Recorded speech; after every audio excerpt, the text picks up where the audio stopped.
Microphones and headphones provided by Audio-Technica. To learn more, head over to audiotechnica.com.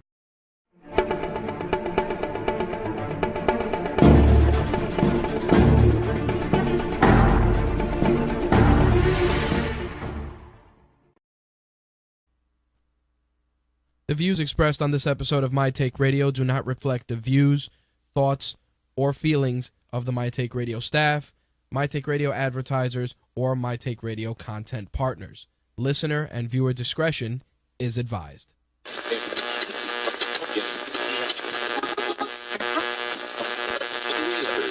This coverage is live and uncensored, so if you have any small children present, you may want to have them leave the room.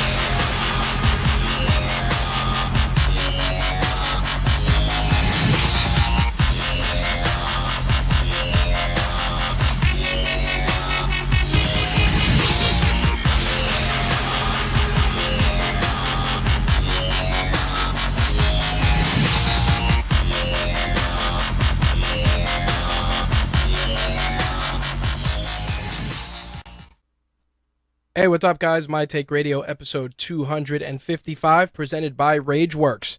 Our call-in number is 347-324-3541. Again, that call-in number, 347-324-3541. If this is your first time tuning into My Take Radio is a variety show covering mixed martial arts, professional wrestling, gaming, and entertainment. It's recommended for mature audiences, so listener and viewer discretion is advised. All right, so if you guys are tuning into the feed on mtrlive.com or gfqlive.tv, haven't been able to get a video feed set up with our colleagues at GFQ, but nonetheless, I am recording video on this end, which will be uploaded to our YouTube channel. Again, it's youtube.com/MyTakeRadioTV or youtube.com/official RageWorks. So either way, you'll be able to listen that way. As always, our Mixlr feed is running on mtrlive.com as well. All right, so we got a lot on deck tonight. We have 3 MMA cards to discuss. I was actually hoping I could have got Ben in here to break it down with me, but no big deal. You know, we're gonna plow through it. We're also gonna get into the week's wrestling news. Plus, Quark and Blade should be joining us. I know they're currently taping Buried to break down the upcoming Survivor Series card, which goes down this Sunday. I'm also going to share my thoughts on Raw and the week's wrestling news. But before we get into that, I actually had a bit of a monologue for this week. A couple of things I wanted to get out there for the remaining episodes for November, as well as our broadcast schedule for December as well. So, first up, if you've been at RageWorks.net, you'll see that we have put out the official RageWorks Holiday Gift Guide for gamers with all our picks for all the games, consoles, and accessories that you're going to want to pick up this holiday season. That's the first of many gift guides that we're going to be working on. We're going to have one for MMA and wrestling fans, comics and collectibles, and of course for movies and TV as well. So we're going to share all our Blu-ray recommendations, all our television recommendations that you guys may want to pick up this holiday season. Of course, those are going to be released over the next couple of days. Also, our very own Slick already got the review for GTA 5 out for the PlayStation 4. If you've been on the fence about picking up the next-gen Grand Theft Auto, either on PS4 or Xbox One, do yourselves a favor. Check out Slick's review. I don't even say it because he writes for us. He's my friend and my colleague, but because it's a very thorough review, and much respect to Slick for turning it around in 24 hours. Not only did he plow through the game, but he gave you guys a very, very thorough review. Yours truly is currently working on a review for WWE 2K15, and we're going to hopefully get some streams up and try and show off some of the different modes and entrances as well. That review hopefully should be ready to hit the air on Saturday, probably. if not sooner, given that I will be at Tech 808, organized by the crew at the Fat Startup on the 21st, which is Friday. But either way, we're going to definitely have that out there as well. Our very own Jay Santee recapped the Fight or Flight event from House of Glory. That's also on RageWorks.net, and he also has a brand new post that should be live sometime tomorrow as well. With regards to our broadcast schedule, a couple of things. Next week, of course, is Thanksgiving. There will not be a show Thursday night, but there will be a show on Wednesday. So there will be a show on Wednesday. I don't know if we're going to do the full 4 topics or just MMA and wrestling. Right now, it's a little up in the air. We'll see what happens when we get to Wednesday. The other thing, with regards to our broadcast schedule for December, as many of you know, Christmas Eve falls on a Wednesday. Christmas Day falls on a Thursday. Same thing with New Year's Eve and New Year's Day. So with that, the final episode of My Take Radio for 2014 will be December 17th and December 18th. Again, December 17th and 18th will be the final shows for 2014, at which time we will take a much-needed break and head into 2015. So there you have it. Our broadcast schedule broken down will be, like I said, next Wednesday, all through December will be fine, with the last episodes of 2014 being December 17th and December 18th. So definitely mark that down. Also wanted to send a birthday shout out to one of our listeners, Dark Helmet, who celebrates a birthday today, longtime supporter of the show. And also a congrats to Isaiah, who won the Royal Flush Magazine Loot Crate contest. Definitely congrats to him and to all of our readers and listeners who joined our colleagues at Royal Flush Magazine in helping them get a great turnout for their Loot Crate contest. All right, so with that said, what do we got on deck for tonight? We got a couple of things. Of course, we're going to get into 3 MMA cards that went down this past weekend. We're not going to go through every fight, but I definitely want to pick out some highlights from each. We want to talk about World Series of Fighting, which had a great card, the very, very solid UFC card, and the sideshow that was the Bellator card. As always, we will take your calls, 347-324-3541, if you're interested in participating. Also, we're going to go through the week's MMA news, and then, like I said, on the wrestling side, we're going to talk about Raw, Survivor Series. Quark and Blade will be joining us to give their Survivor Series picks and also to update you guys on the current state of Buried and when you guys can expect the next episode. But that's pretty much it. Just want to let you guys know. Make sure to check, like I said, our holiday gift guide. A lot of the stuff that's in the gift guide will be on sale for Black Friday from your favorite retailers. I got to put it out there, and I said this last week. If you can avoid, running out of your house on Thanksgiving to pick up some of this stuff, you could probably still pick it up Friday or Saturday, especially some of the games, depending on which retailers you want to hit up. Or if you want, see if you can get the stuff online as well. All right, so with that, let's get into this week's MMA news, which we definitely got a lot to discuss. Let's get that ball rolling.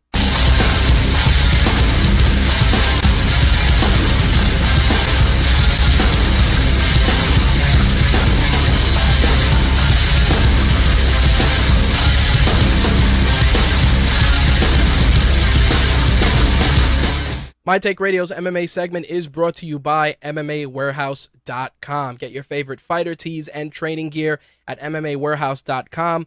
Definitely check out MyTakeRadio.com and RageWorks.net for promo codes and specials throughout the month of November as well as this holiday season.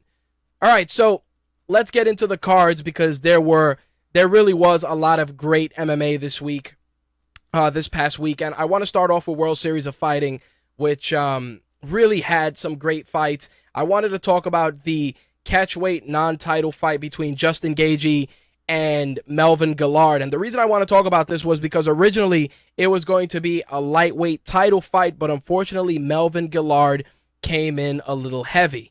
Now, the thing that bothered me was, a lot of people were talking about this fight. It was going to be the sleeper fight of the weekend. It was going to be a solid fight. Melvin Guillard coming in a little heavy. I believe he was maybe 2 or 3 pounds over, if I'm correct.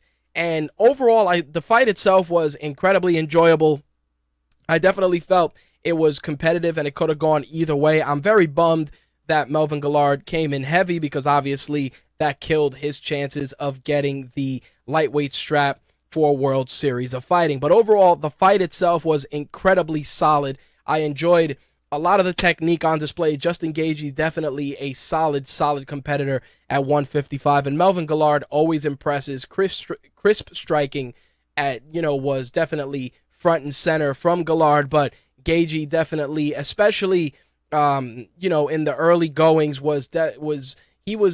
I don't want to say he was winning the exchanges, but he definitely was pushing the pace. Again, I'm sure we'll get a rematch eventually, but Melvin Guillard, I will say, is definitely a bit of a bigger 155. So, I mean, he may want to try his chances at 170. Not to say that he can't make the weight cut to 155, but, fighting at 170, and this is something that I've discussed with Ben and with some of our listeners as well. And it's something where weight cutting as you get older definitely becomes more taxing on the body. Melvin Guillard's been fighting a long time, and maybe his body's just not adapting to making the cut to 55. Maybe 170 might be in his future. Again, I'm not his coach or his training partner, but yeah, I've always felt he was definitely a big guy at 155. The title fight between Dave Branch and Yushin Okami was probably one of the fights that goes up there in my top 10 fights of 2014. Not only was it incredibly competitive, but it was just a solid fight. Okami, as usual, comes in to deliver a solid performance, but Dave Branch was definitely more aggressive, especially in the later goings, at which case Dave Branch closed it out with a TKO in the 4th round on Yushin Okami. The funny thing is, Dave Branch is a guy who's been on the MMA circuit quite some time, and I don't want to say he's overlooked, but I always feel that people don't give him his just due, and he definitely showed that he can hang with a veteran like Yushin Okami, whose tenure in the UFC was definitely pretty solid up until the end before he was cut. But still, great night of fights from World Series of Fighting. I was very, very impressed. Now, let's switch gears and go into the UFC card, which also was quite good. They actually had some solid fights there. The only thing that I really, really want to get into is the women's bantamweight bout between Jessica Ai and Leslie Smith. Now, if you're a seasoned MMA fan, you know all about the dangers of cauliflower ear. And especially if you've seen Kimbo Slice versus James Thompson, where Kimbo Slice pretty much detonated the cauliflower ear on the side of James Thompson's head. It was probably one of the most disgusting things you could ever see because it was incredibly vicious, and the cauliflower ear split to the point where everybody thought that his ear got ripped off. Well, the ladies were definitely looking to cement their own highlight reel, and Jessica Ai and Leslie Smith did just that, as Jessica Ai proceeded to explode the cauliflower ear on the side of Leslie Smith's head, and it was brutal. Like when she hit her, it was like just a spray of blood that flew up in the air. And if you look on Facebook and various MMA sites, you'll see the extent of the damage. The doctor definitely had to stop that, giving Jessica Ai the victory via TKO. If you see the pictures of Leslie Smith's ear, it is some real scary shit. Do yourselves a favor, if you haven't, look it up either on YouTube. There's also a Vine clip as well. Slick, if you can pull it up or you can find a photo of it, I'd love for you to put that in the chat just so people could see the extent of the damage that was done. Overall, it was a solid fight, an exciting fight, but a fight that ended in just brutal and disgusting fashion. Definitely one that will not be forgotten for quite some time. Now, I do want to talk about the title fight, well, the interim title fight, which I was really excited for, but I was just, I was really conflicted. I like Mark Hunt. I'm a big Mark Hunt fan, Super Samoan. I like Fabricio Verdum, but I was really pulling for Hunt because he's come such a long way, and he was definitely had a great showing during his fight, but a beautiful flying knee from Verdum catches Mark Hunt, at which point it's academic, and Fabricio Verdum becomes your interim heavyweight champion with a TKO and a combination, obviously, of punches into a downed opponent. And my hopes were just crushed. I mean, obviously, it makes a strong case for Verdum, who originally was scheduled to face Cain Velasquez for the heavyweight title, but now we're still going to get that fight, and we are going to unify those belts.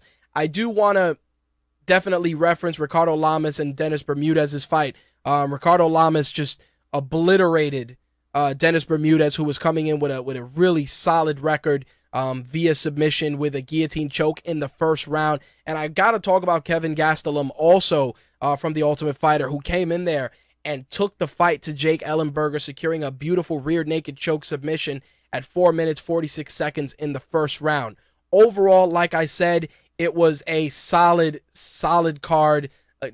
I was bummed that the guys I wanted to win didn't win, but definitely a great weekend overall. Now, I got to switch gears and go to the freak show side of things, and this is why I saved this for last, and it is Bellator Ortiz versus Bonnar. Now, the thing that gets me with this card is that Bellator pretty much changed their entire presentation, borrowing some elements from the old WCW Thunder atmosphere, where you had the 3-monitor setup and, the entrance videos and the music, and, it was like the rock and rap type of music from the late 90s. Again, throwing it back to WCW and that era of pro wrestling. That's pretty much what we saw on display from Bellator.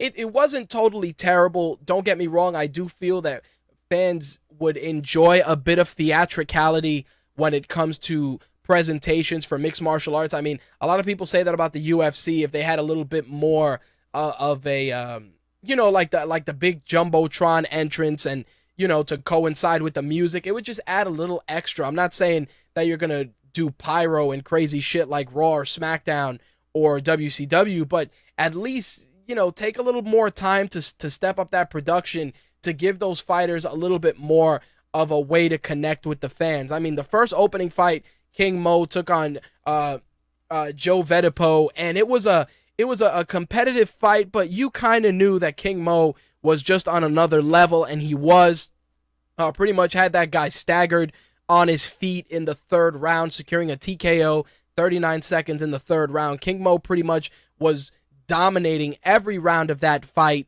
and again, the performances and the entrances were unique, and they got people talking. I know a lot of people were sending me text messages and tweets about it, and I was also sharing my opinions on social media, but overall, definitely a unique and very different presentation. I don't think it was a totally terrible thing, but I do think that some of the fights on that card needed just a little bit more polish. But again, that's just my take on the matter. But either way, let's move through the rest of the card. Nam Fan coming over from the UFC squared off against Mike Richmond. And Mike Richmond was not getting paid by the hour, folks, as he secured victory with a beautiful strike at the beginning of the first round. They were flicking jabs at each other, at which point Richmond caught him with a nice solid punch, and Fan went down.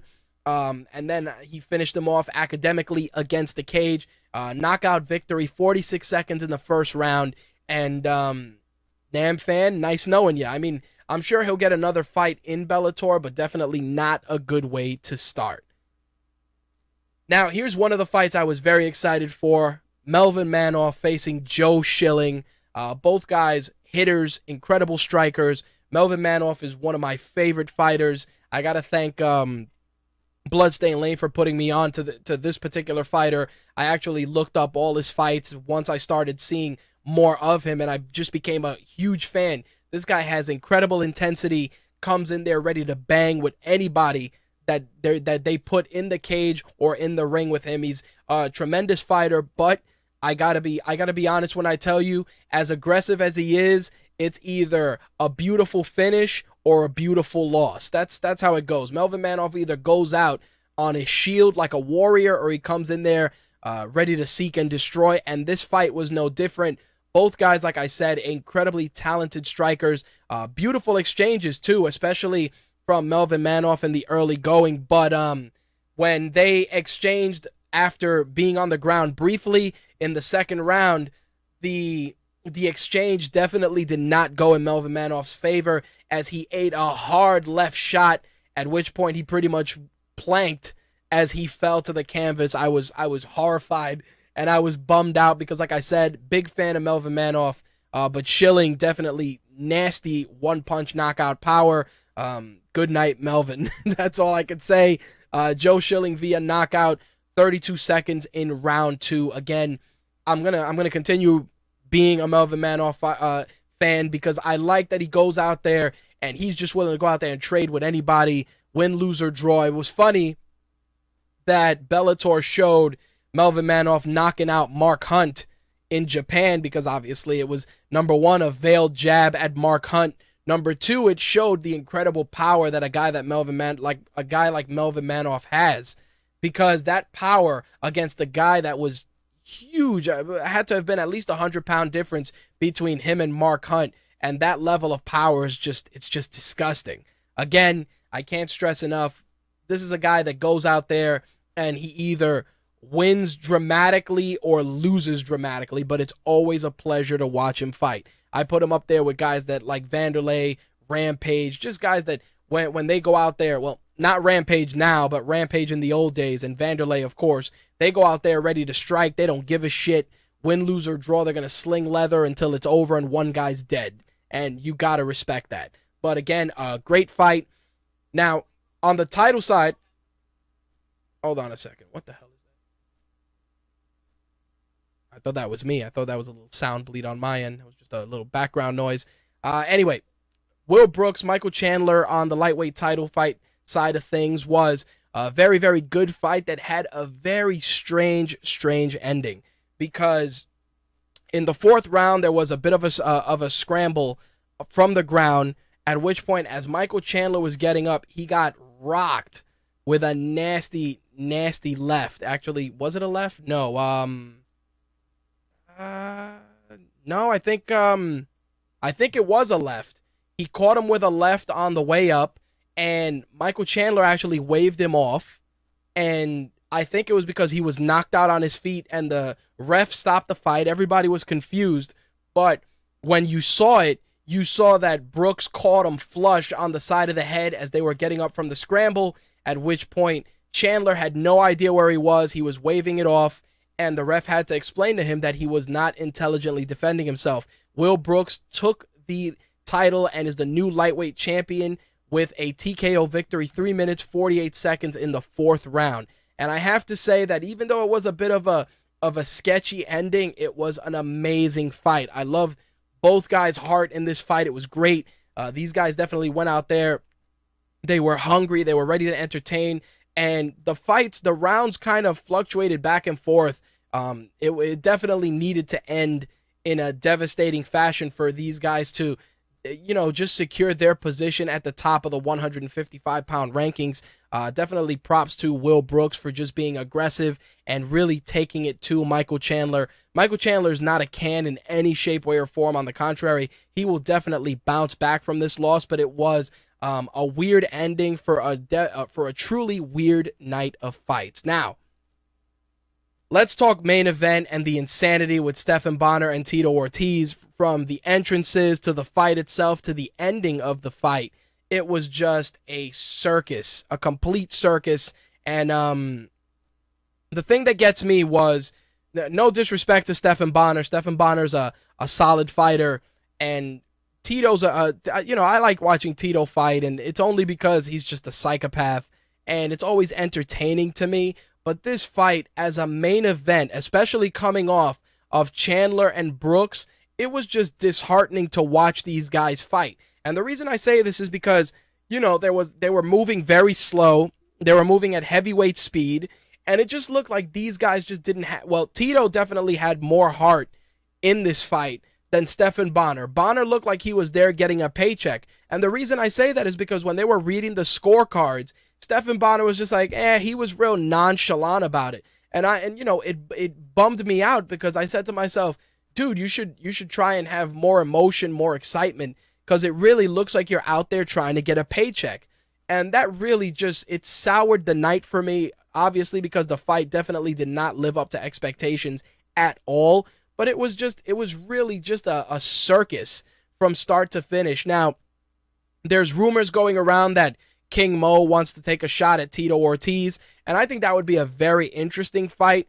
But if it's the same type of molasses slowpoke shit that we saw on, this past weekend, I definitely don't want to see it. And like I said, I like Tito, I liked Stephan Bonnar, but that entire sequence of events, from the build up to the fight itself, to the post-fight antics with Stephan Bonnar just being a complete weirdo and Tito giving him the finger and throwing water on him, it was just, like I said, as an MMA fan, I like theatricality. I like a little bit of pro wrestling in there. I like that shit. But these guys, it looked like they were fighting underwater. There was no urgency. There was no necessity to really drag it out the way they did. And it bummed me out. It really just put a stamp on the fight that it was a payday fight for Bonnar. Mortis says Bonnar saw an opportunity to hype a fight with a payday, and he took it. He wasn't getting any fights or paychecks from the UFC. Everybody knew what it was. And Mortis is definitely right. But I do have to say this, as just a fan of the sport, you really see through that shit, and you just feel incredibly let down. I mean, you're talking about a guy that went in there with Forrest Griffin and delivered what is considered by many one of the memorable fights that put the UFC on the map. And to see these guys just go out there and just lethargically fucking sling a couple of punches around for a payday. And like I said, Bonnar more so than Tito, because Tito definitely was aggressive. He had a little bit of a chip on his shoulder coming into this fight, so you could see that. Bonnar was just coasting, and then when the fight ended, it was just, like I said, it was just a complete circus-like atmosphere. The only one other highlight I gotta cite for this card was the announcements of their cards for 2015. Bellator definitely is putting some solid fights together in 2015, including Paul Daly fighting, and I'm gonna get into that in later on in the segment and over the coming weeks. Very excited to see Paul Daly in Bellator, but to close out that fight after that really, really awesome title fight and just see this sideshow freak show fight to close things out was just incredibly disheartening. And like I said, I felt let down. And that's not to say that Bellator is necessarily the organization to blame here. I mean, you could blame Scott Coker, you could blame the organization, but I don't put the blame on those guys. I put the blame on Tito and on Stephan Bonnar. And you're probably saying, Rich, why would you do that? And the reason I put the blame on these guys is because both guys are showmen. They know they got to go out there and put on a spectacle, a solid fight. And it just looked like they just couldn't be bothered. Like I said, Bonnar more so than Tito. Bonnar was just like, yeah, I'm just hanging out, whatever, get punched in the face, bleed a little bit, whatever. My checkbook is going to feel better about it in the morning. And true fans that have been following the sport a long time really just felt they were disgusted with the outcome. From people that hate Tito to people that hate Bonnar to people that just don't like Bellator, everybody said that the card was good up until that main event. And I got to agree with everybody, because it really was a decent card, just stifled and obliterated by such a shitty main event. I'm sorry to say, the main event was shitty. And if I were Will Brooks and Michael Chandler, I would have been pissed off. I'm like, really? We're going to be the co-main event when a belt is on the line to let these two dinosaurs go out there and beat the fuck out of each other haphazardly for a paycheck? It's an embarrassment, and it's an insult to the intelligence of fight fans. And that's where I stand on it. If Tito wants to fight King Mo, that's great, but he better be ready, because King Mo's not going to come in there and dance around like Stephan Bonnar for a payday. King Mo's trying to go out there, get that money, get a title opportunity, and cement himself as the top dog in Bellator. And considering what's been said about Rampage recently, King Mo definitely has a lot to prove.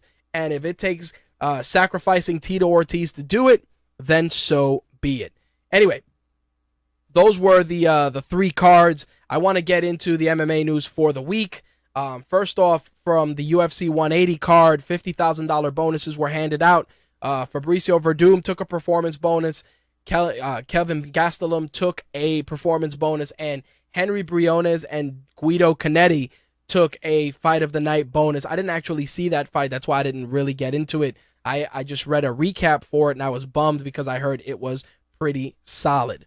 On the Bellator side of things, the California State Athletic Commission fined Tito Ortiz $2,500 out of his $300,000 fight purse for throwing water on Stephan Bonnar and giving him the finger after the fight. The reasoning was unsportsmanlike behavior. Either way, who gives a shit? Tito Ortiz made $300,000 for that colostomy bag of a fight, for that steaming pile of shit. He made $300,000 and he's only given up $2,500 for pouring water on Bonnar and giving him the finger. Boo-hoo. $2,500 out of $300,000. I'm sure nobody at this point is the least bit annoyed or shocked that Tito was going to get fined for his unsportsmanlike behavior. But on the flip side, Bellator did have 2 million viewers for that sideshow of a main event. It averaged 1.2 million viewers, and it actually came in as the second highest rated cable MMA event of 2014. Machida versus Mousasi did 1.4 million viewers, and a lot of people say that was also partially because it had a NASCAR lead-in. But either way, Bonnar and Ortiz definitely have something to crow about. Not so much their fight, but at least getting 2 million people to tune in to see that car wreck of an event. But overall, like I said, up until then, I was entertained, so I can't shit on it too much. All right, I want to talk about some upcoming fights that are being put together across multiple organizations. On the UFC side of things, Frank Mir is heading back to the Octagon to face Antonio Bigfoot Silva. That's going down at UFC 184. Also on that card, Yoel Romero will be taking on Jacare Souza, which is going to be a tremendous, tremendous fight. And also, of course, the main event, Chris Weidman, Vitor Belfort, plus Ronda Rousey and Kat Zingano also on that card. I'm actually very excited to see Frank Mir back in the cage. Frank Mir is a very, very enjoyable fighter. He either goes out there to get vicious submissions or he goes out there to get nasty knockouts. I definitely think him and Bigfoot Silva are going to stand and trade, but I think if the fight does go to the ground, that's Frank Mir's territory. But either way, it's going to be a solid fight. Of course, you got the 2 title fights with Vitor and Chris Weidman, which at this point, we got to see if Vitor even makes it to that fight without getting popped or for some sort of a drug or being injured. I really want both title fights to go down, but we got to watch them very, very carefully. On the flip side, UFC on Fox 14 is starting to take shape as well. That's going down January 24th, and the immortal Matt Brown will be facing the very, very dangerous Tarek Safadine, which I'm looking forward to that. That's going to be an awesome fight. Also, our main event, Alexander Gustafsson against Anthony Rumble Johnson. Of course, there is light heavyweight title implications with that fight. Me personally, while I would love to see Jones Gustafsson too, I would like to see Anthony Rumble Johnson in there. I think he's got the talent, the wrestling, and the striking to really pose a problem for John Jones. Aside from Daniel Cormier and, of course, Alexander Gustafsson, I just feel Anthony Rumble Johnson definitely has all the tools in his playbook to possibly take the belt from John Jones. Also on that card, Dan Henderson facing Gegard Mousasi, which for Dan Henderson, I feel that this is a fight that is not going to be, it's not going to be a fight where they're going to stand and trade, considering the reputation of Dan Henderson's nasty H-bomb overhand right. I feel Gegard Mousasi definitely will pick him apart with his striking, maybe try and take the fight to the ground and secure a victory via submission. But Dan Henderson is a guy not to be taken lightly, and he can surprise anybody either with a nasty right or even just using his grinder ground and pound style. Again, this fight is going to take place on the UFC Fox 14 card on January 24th. Now, on the injury side of things, I'm a little sad to report that Holly Holm will not be debuting at UFC 181. She is actually out of the event with an injury. Also, Gian Vellante is also off that card as well. UFC 181 takes place December 6th, and right now, their opponents will need, obviously, new fighters. The main event for that card, Johnny Hendricks, Robbie Lawler for the welterweight title, plus Anthony Showtime Pettis facing off against Gilbert Melendez for the lightweight title. Travis Brown, Brendan Schaub. Raquel Pennington was scheduled to face Holly Holm, but obviously she is not. And Tony Ferguson will be facing off against Abel Trujillo. That is on the main card. The prelims, of course, will be on Fox Sports 1 with a prelim main event of Uriah Faber taking on Francisco Rivera, plus New York's own Eddie Gordon, winner of The Ultimate Fighter, taking on Josh Salmon, and also the return of Todd Duffy, who will be facing Anthony Hamilton. Again, the prelims will be on Fox Sports 1 with a start time of 8 p.m. Eastern Standard Time. Now, as I mentioned earlier in the segment, Bellator made some fight announcements for the next couple of months going into 2015. We're going to see Daniel Strauss taking on Patricio Ferrer. That's going down at Bellator 132 and is a rematch from their 2011 fight. On the Bellator 133 side, Douglas Lima will be taking on Paul Semtex Daly. Again, I am hyped for that fight. Also, Emmanuel Newton will be defending against Liam McGeary. Also, James Thompson facing Bobby Lashley, and the return of Sokaju as he faces Linton Vassell. That's going down February 27th, 2015. Last but not least, on March 27, 2015, that's Bellator 134, and Joe Warren, bantamweight champion, will be facing Marcus Galvao. That is a rematch from their April 2011 featherweight fight, which Warren won by unanimous decision. So, definitely an awesome 3 months on deck for Bellator in 2015. Like I said, I am hyped for James Thompson, Bobby Lashley, just because it looks like Lashley is definitely making a push to challenge for the Bellator heavyweight title. Also, the return of Sokaju. I like watching him fight. I think he's a very entertaining fighter, so I want to see that. And of course, Douglas Lima, Paul Daly, which is going to just end violently any way you slice it. Either Paul Daly detonating his fist on the side of Douglas Lima's head, or Douglas Lima derailing Paul Semtex Daly. Again, these fights beginning January 2015, February 2015, and March 2015. So there you have it. And best of all, they will all be on Spike TV for the beautiful price of free. There you have it. Now, of course, this Saturday we have the and this card, I didn't know how I wanted to discuss this card because all the fights look solid, but I think a lot of people are going to have something to say just because they don't know every fighter on the card. But either way, UFC Fight Night 57 is this weekend on Fox Sports 1. Frankie Edgar, Cub Swanson is your main event. Edson Barboza and Bobby Green is your co-main.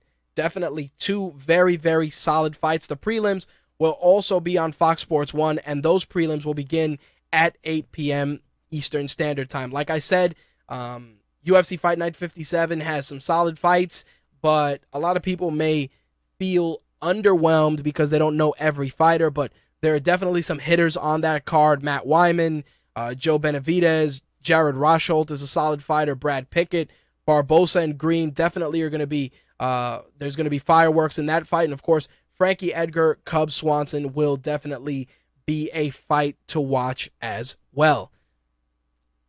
Now, earlier this week, the UFC dropped their Time Is Now press conference, which Tommy Toehold had a lot of fun with, and I actually watched it. I was going to put it on the site, but as the event got closer, I realized that they weren't really announcing anything groundbreaking. On the contrary, they were just reminding us of the fights that we were looking forward to seeing. Of course, UFC 182, John Jones, Daniel Cormier, co-main, Donald Cerrone, and Miles Jury. That's going down January 3rd.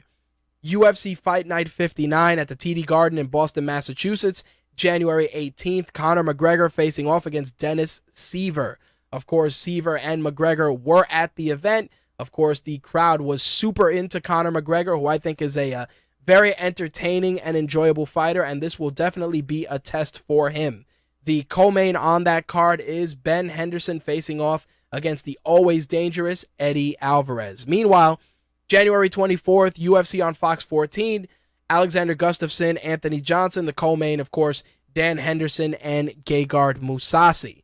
UFC 183 is the fight that is on everyone's radar. Anderson Silva, Nick Diaz. It's gonna be an amazing night of fights. Hopefully both guys stay healthy. That's going down January 31st. Meanwhile, on Valentine's Day, Matt Brown and Tarek Safadine will square off at UFC Fight Night 60. Now, UFC Fight Night 61, no main event has been announced yet. Of course, UFC 184, Weidman, Belfort, Rousey, Zingano, that is February 28th. And of course, they announced the remaining cards all the way through, but no main events or co-mains have been announced as of yet. Of course, the big one in 2015 will be the march towards UFC 200, which I'm sure when the UFC gets up to that number, they're going to try and deliver the most amazing card possible, especially considering how amazing UFC 100 was. Which leads me to the next story, which is the rumor of Brock Lesnar coming back to the UFC. Dana White did address that shortly after the It's Time press conference, and Dana White said that, he wouldn't mind seeing Brock Lesnar back. He said if Lesnar's healthy and he wants to fight, and, we'll see what happens. Of course, Brock Lesnar is signed with the WWE up until WrestleMania 31. After that, all bets are off. Of course, Brock Lesnar did retire after losing the heavyweight title to Cain Velasquez and then losing to Alistair Overeem shortly after. So those two fights definitely were pivotal in pushing Brock Lesnar towards retirement from the UFC. Will he make his return in 2015? I definitely am intrigued, and I'll be honest when I say that I wouldn't mind seeing that happen, and I'll tell you why. As Brock Lesnar carries around the WWE Championship right now and does absolutely nothing with it but sit home or possibly wear it to hunt deer in the forest, I've realized that Brock Lesnar, he never fully commits to anything. And I've talked about this casually, but I'll be honest. Brock Lesnar doesn't commit fully to anything.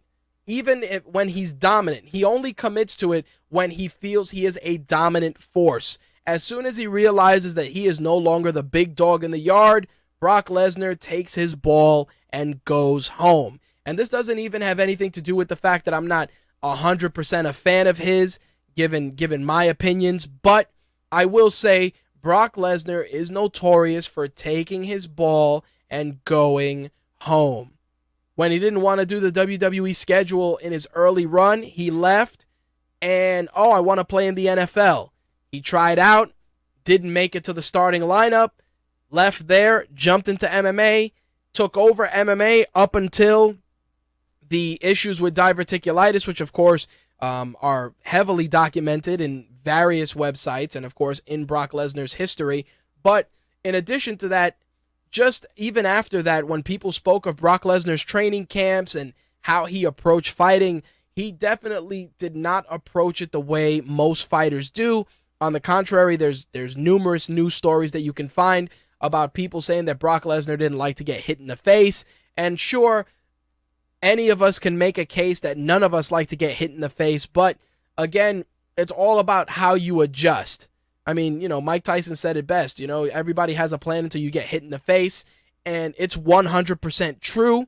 But in Brock Lesnar's case, he never went out of his way to overcome that. And I think that was a big factor psychologically in him not being at the top of his game in the sport of mixed martial arts. Of course, diverticulitis is definitely the big factor there as well.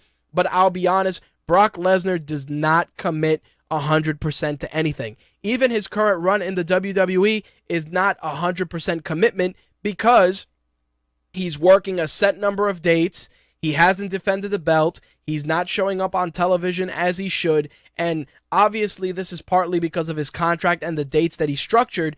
But as the champion of the organization, he definitely should have a bigger role in promoting the company, much less the events. Now, if he makes his return to MMA and he does come back to the UFC and he dedicates himself, I do feel Brock Lesnar can go down as one of the all-time greats. But again, he needs to go to a legitimate camp. He does not need a camp full of yes men. He needs to go to, Jackson Winklejohn or any of the Black Zillions, whatever the case may be. He needs to go to a legitimate training camp where they don't hold his hand and he doesn't think that he's the only special guy there. That's one of the reasons why he was not successful. Too many fucking yes men. And I say the same thing about BJ Penn. I like BJ Penn. I'm a big fan of his. But in the later part of his career, too many motherfuckers holding his hand and not enough people sitting him down and telling him what time it was. Brock Lesnar's the same way. I think the only guy that could sit down with him and tell him how real shit is Paul Heyman. And considering that Paul Heyman's in the WWE right now, I sincerely doubt that Paul Heyman's going to leave WWE to go with him to the UFC and do all his talking for him. I have my doubts. But I'll be honest when I say this. If a healthy, motivated, and dedicated Brock Lesnar jumped into a legitimate training camp, he would be a fucking problem. Period. He would be. His wrestling pedigree, his amateur wrestling background is tremendous. The strength that he has is great. But again, needs to be 100% committed. If he goes in there half-ass, he's going to get destroyed. Way too many heavyweights there are way too many dangerous heavyweights going, running roughshod through the UFC right now. That's not even counting guys that Brock Lesnar did not face. We're talking about hitters like, Junior Dos Santos, Stipe Miocic, guys that are talented guys that are, a far departure from the guys that Brock Lesnar fought. Again, it is a murderer's row in that heavyweight division. But if Brock Lesnar thinks that he's going to come in there and he's going to plow through some guy and not get tagged, he is an idiot. Not to mention Frank Mir is still there, and that's a huge payday. Brock Lesnar, Frank Mir would be a huge payday. But, again, if he's not motivated, not dedicated, and not dialed in, he is going to fucking fail. Simple as that. So, I did want to close out with, and this is something that I'm not shocked about in the least. Rampage put out an interesting tweet, and he said, just a thought, I've learned a big lesson in life and business. Sometimes you should just stay with the devil you know at UFC. Now, a lot of people are saying that after the departure of Bjorn Rebney, the novelty that was Quentin Rampage Jackson lost its luster. And as such, Quentin Rampage Jackson is extending an olive branch to the UFC. And it really pains me to say this, but I'm a huge Rampage fan. I got his shirts. I got his Round 5 collectible. I've watched all his fights. I own most of his fights. And the Rampage that I've seen fighting is not the Rampage I remember. And this is a Rampage that wants to go out there and wants to box. And that's not something I give a shit about. I want the Rampage that would drop people on his head, just be a complete lunatic out there. This Rampage, there's still shades of the old Rampage in there, but this Rampage just complains way too fucking much. It's like, the UFC doesn't treat me right. Then you go to Bellator. Oh, I love Bellator. Bellator is awesome, blah, blah, blah. And then Bjorn Rebney leaves, nobody's kissing your ass, and then, oh, I want to stick with the devil that I do know. And it's absurd. I mean, Dana White has said that he would welcome Rampage back, but let's be honest at this point. It's like, does anybody really give a shit? Is he a draw? Because that's the whole thing. I mean, yes, the UFC has a vacuum of big stars, but is Rampage enough of a draw to get people interested? Don't get me wrong. I like Rampage, and I'll definitely support him wherever he goes, but I get frustrated with the fucking flip-flopping that he does. It's like, dude, go out there. Your bread and butter's your wrestling. Use that shit. Dump a motherfucker on his head. You want to go out there and stand and trade? That's great. But your background is wrestling. Cut the bullshit. And that's me speaking not as a pundit or a personality. It's me speaking as a fan. I want to see Rampage succeed. I think he's still got gas in the tank to make a good drive at 205. And he probably could do it in Bellator if he applied himself and he just got his shit together. Too many things are going on. Too many distractions. Reality shows and all this shit. Dude, go out there, drop people on their fucking head or knock people out and get back to the gold standard that you were. Nobody wants to hear you fucking complaining. As much as people complain about Tito, it's like Rampage is becoming the same thing. And I don't want that. I don't want to say, yo, Rampage is like Tito, because that's the worst thing you could say, but it definitely is what's happening. In any event, that's actually going to wrap up the MMA news for this week. I will say this, though. The card on deck for this weekend looks very solid. If you need any reasoning to watch it, definitely Cub Swanson, Frankie Edgar is worth that alone. Again, that card, Fox Sports 1, 10 p.m. Eastern Standard Time, UFC Fight Night 57. The prelims will be on Fox Sports 1 as well at 8 p.m. Eastern Standard Time, and there's also going to be prelims on the UFC Fight Pass if you have that as well. All right, let's switch some gears and jump into this week's wrestling, shall we? We want the gold, sucker! Hulk Hogan, we coming for you, nigga!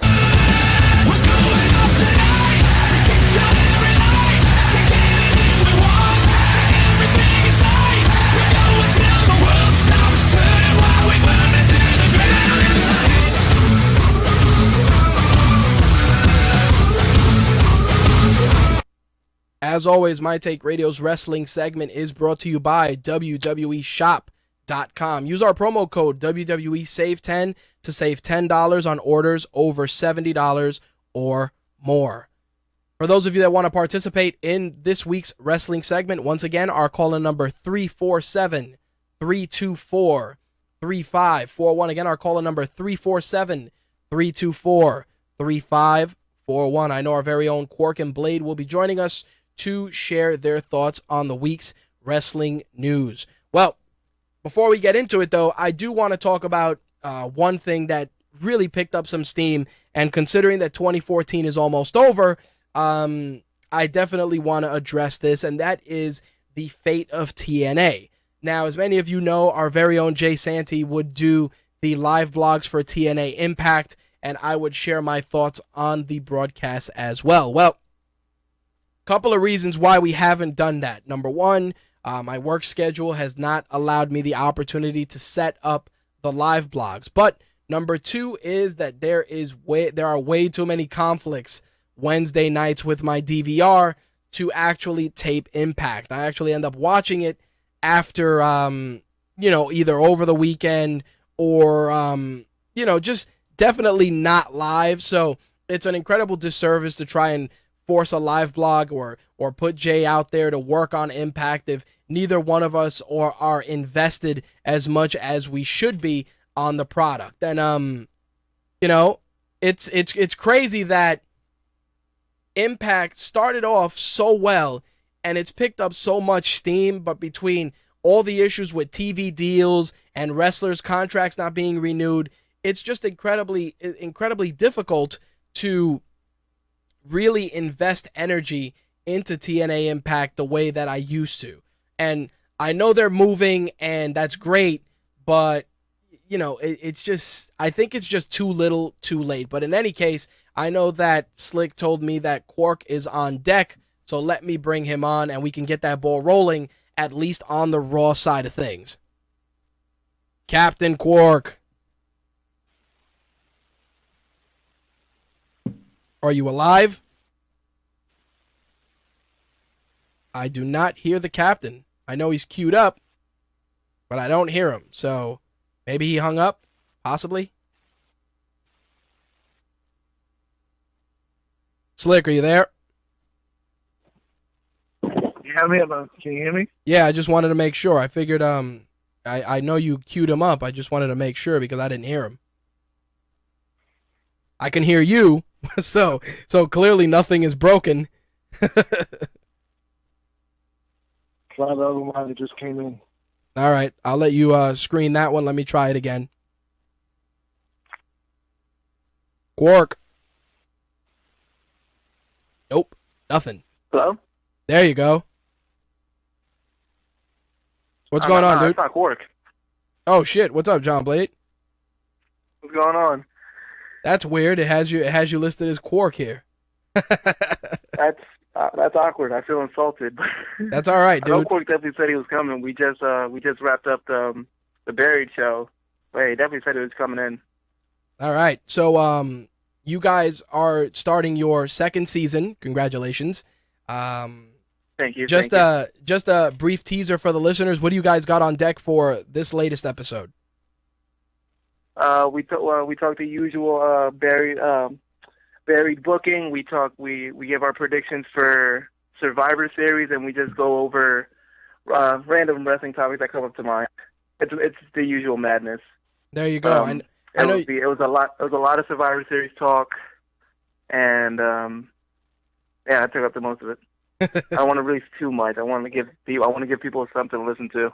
There you go. Definitely check out the Buried Boys. Of course, their episodes can be found on iTunes, Stitcher, or TuneIn Radio, and that will be uploaded later on this evening, so you'll be able to listen to that tomorrow as well.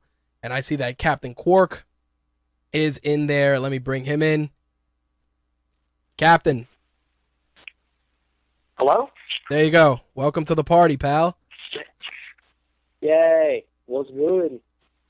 I don't know. You tell me. I wanna open this up with something that just was incredibly disheartening, and I'm actually gonna pose it to you since you came in now second to the party, and that is how terrible was that Raw to build up Survivor Series without going into the matches themselves, which we'll discuss, but just overall. How sad was that Raw to build up a pay-per-view, which I understand the shit is free, but fuck, at least put some work into it.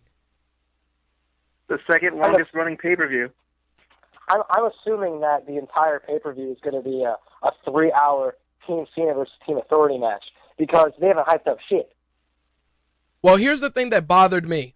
If you guys are longtime wrestling fans like myself, Quark, Blade, Slick, and some of our listeners in the chat, you'll know that the Raw before a pay-per-view is the one that builds up the most entertainment value leading into you spending your money. And I understand you're giving Survivor Series away for free and the network and blah, blah, blah. But guess what? Not everybody's signing up for the network yet, and you're still selling pay-per-views. So why would you not try to deliver a solid episode of Raw instead of the fucking circle jerk that we got? Because it was fucking terrible. Vince an old fuck. Well, dude, it's not. I don't even blame Vince in this situation. Here's what I blame. I think the elephant in the room is the fact that WWE is like, oh yeah, well, people are gonna watch it on the network anyway, and it's guaranteed. I understand that it's free. I understand that it's guaranteed people are gonna tune in. But why do you want people that are gonna tune in to shit on your card? You know what I'm saying? It's like, oh, we're going to put this out, and everybody's going to tune in, all 798,000 subscribers that we got. What good is that when 787 of them think that the card sucks? Am I wrong? John's a fucking mute, apparently. I was going to let him speak, but, I mean, I guess this is the fucking Quark and Kuma show. The question was directed towards Quark. I didn't hear fucking Quark. He already asked me. Either way, this isn't the Barry show. This is My Take Radio, John. Call the fuck now. This isn't the Barry show. You don't gotta fail me. All right, ladies, calm yourselves down. But in all seriousness, I'll be honest with you. I think that I find it just kind of just strange because this is the show that after Survivor Series, those free subscriptions they should be turning into dollar signs. Right. So all the people who are subscribing are going to see. I mean, I think it's going to be, besides the main event, and even possibly the main event, a lackluster pay-per-view. So they're going to see it and realize, oh, yep, this is why I'm not subscribed. Click over to fucking TNA on Destination America. Well, here's one thing, and I'm gonna toss this to both of you, but I'll give this one to John Blade. You guys are in college.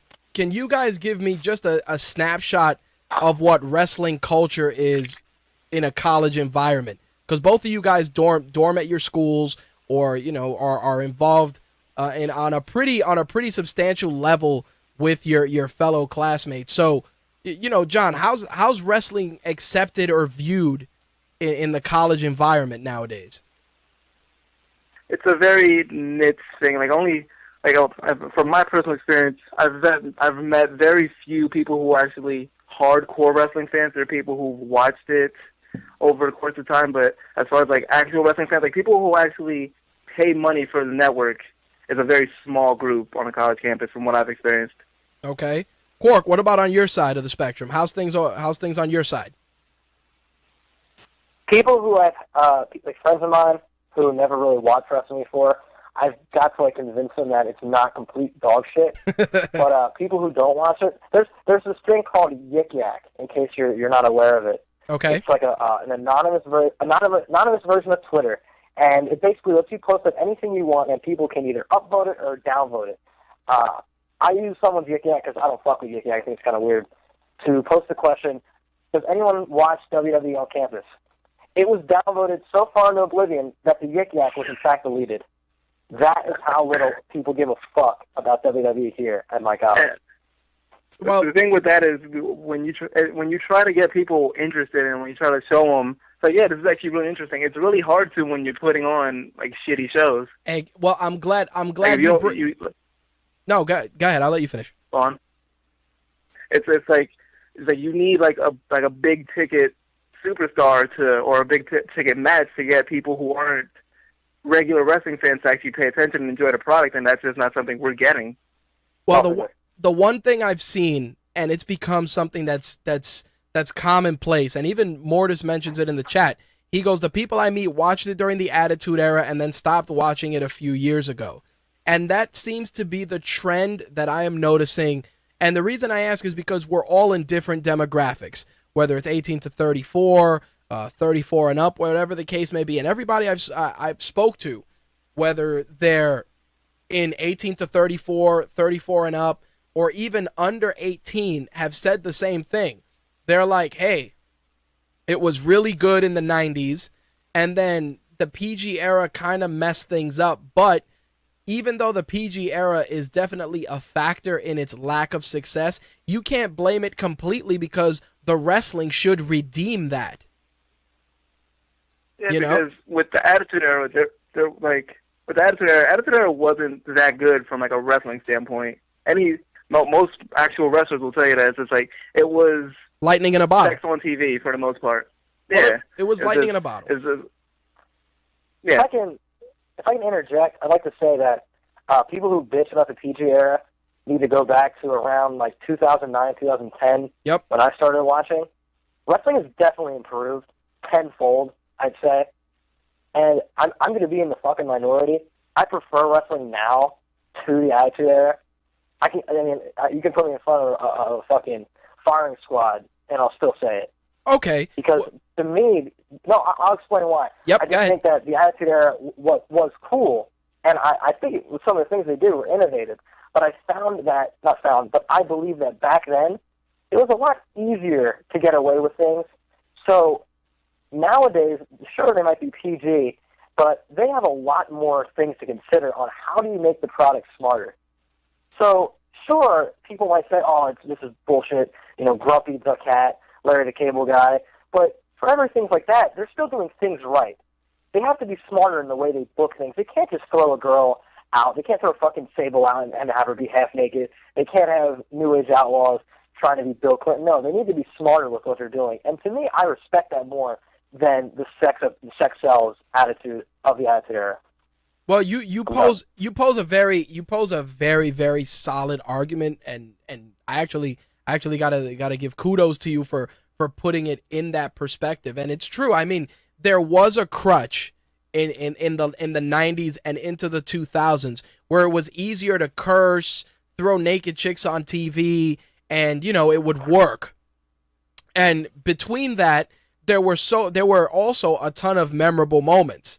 Obviously, the formation of the NWO, D-Generation X, Austin 316, the ascension of The Rock, the ascension of Mankind. But for every one of those moments, we had sexual chocolate, Triple H having sex with a corpse, etc., etc., etc.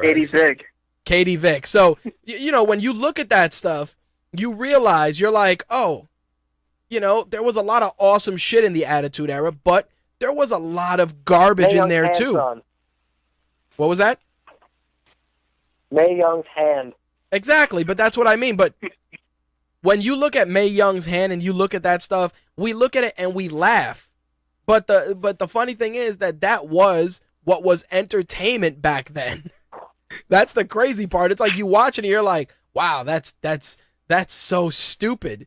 And you realize that somebody, including most of us, were tuned in at 9:30 or 10 o'clock to watch Mae Young squirt out a hand. Like, we were tuned in to watch that shit. Locked and loaded, no DVR, no, we were taping shit to cassettes, no DVR for that shit. It was us genuinely flipping over from Nitro to see Mae Young pop out a hand, or I'd flip to anything if I was watching Nitro, but that's just me. But I'm just saying that back then, that was the entertainment and there was no out. And I say this in the sense that the DVR nowadays is our trap door, because if something looks like complete shit, we just hit fast forward and move along. During the Attitude Era, we had no out. It was like, fuck, we gotta watch that? Damn. Like, we were stuck.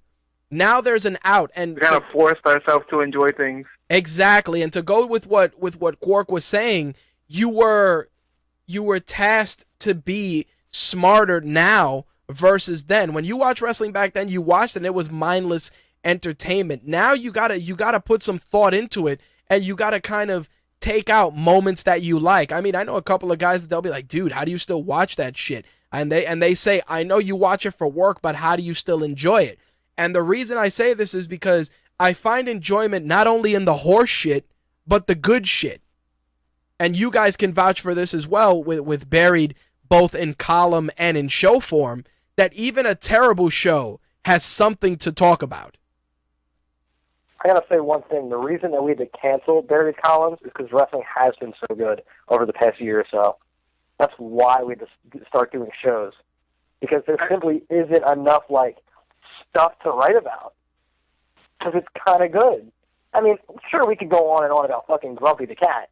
But, I mean, you can only do that for so long. Right. And that's what I saw, for all the shit about Grumpy Cat and how terrible that was, and I agree, it was god awful. I will say that there were redeeming moments, like Damien Mizdow. Damien Mizdow continues to steal the show every fucking week. Every week. And it's just like, this guy, they said, hey, you're going to be the Miz's stunt double. And if you would have told that to any other guy that wasn't invested into trying to succeed, they'd probably botch it and it would be shit. But that's just a testament to Damien Sandow, A, being a team player, and B, just taking a gimmick that you know is garbage. Essentially, Damien Sandow made a chicken salad out of chicken shit. As simple as that. First off, Luke Harper is a team player, and you know that. So watch your verbiage.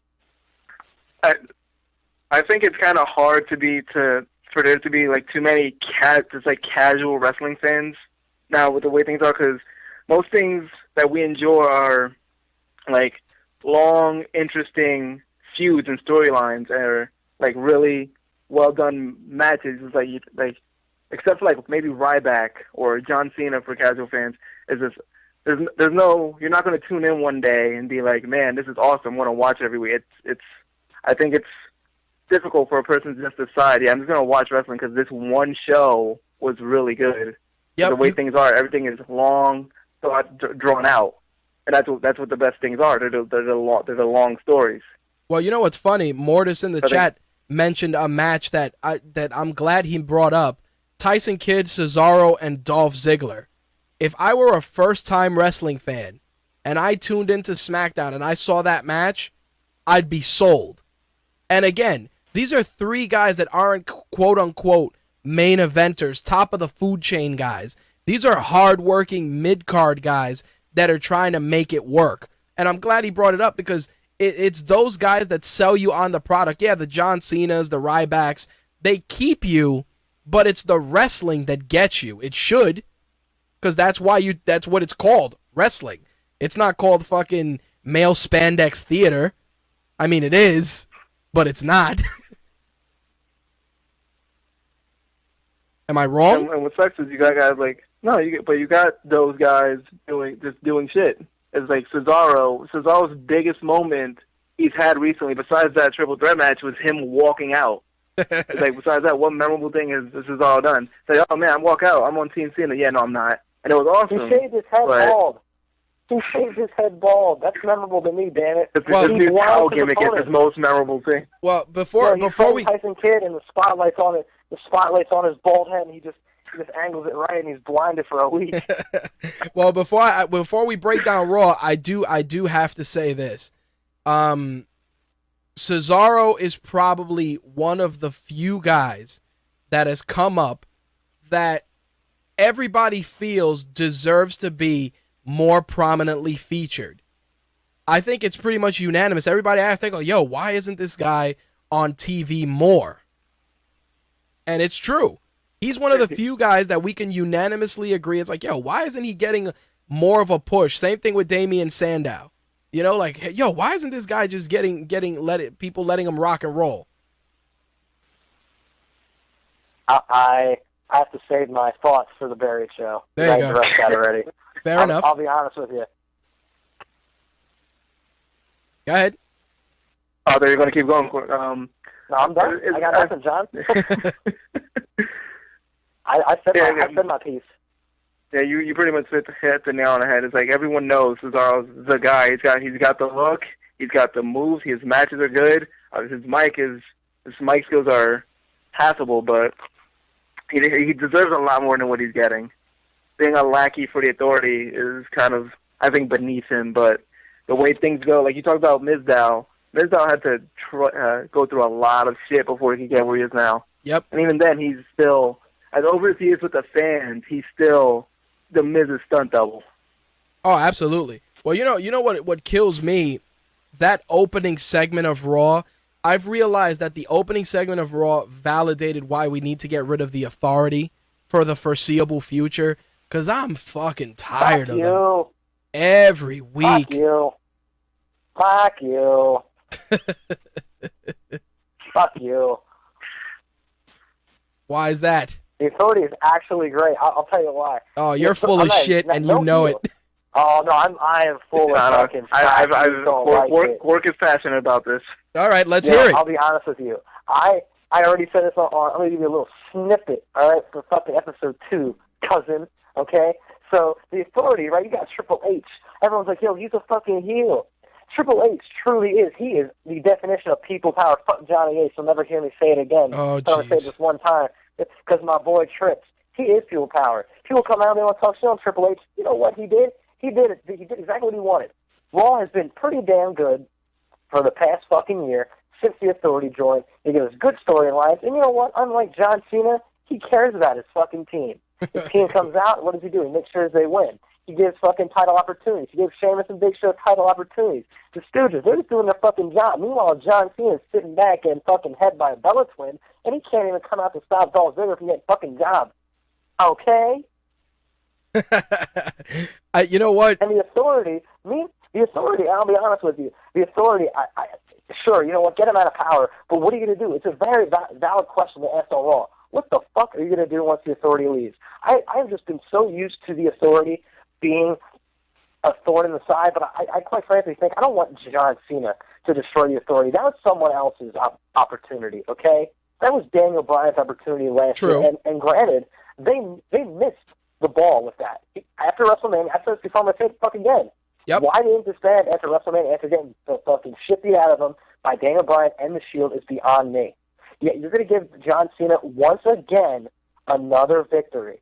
Are you fucking kidding me? Because, you know, John Cena needs to get pushed by defeating the Authority. Give it to someone else. Give it to Roman Reigns when he comes back, of course. You know Give what? it to someone like Ryback. Why does John Cena get the credit?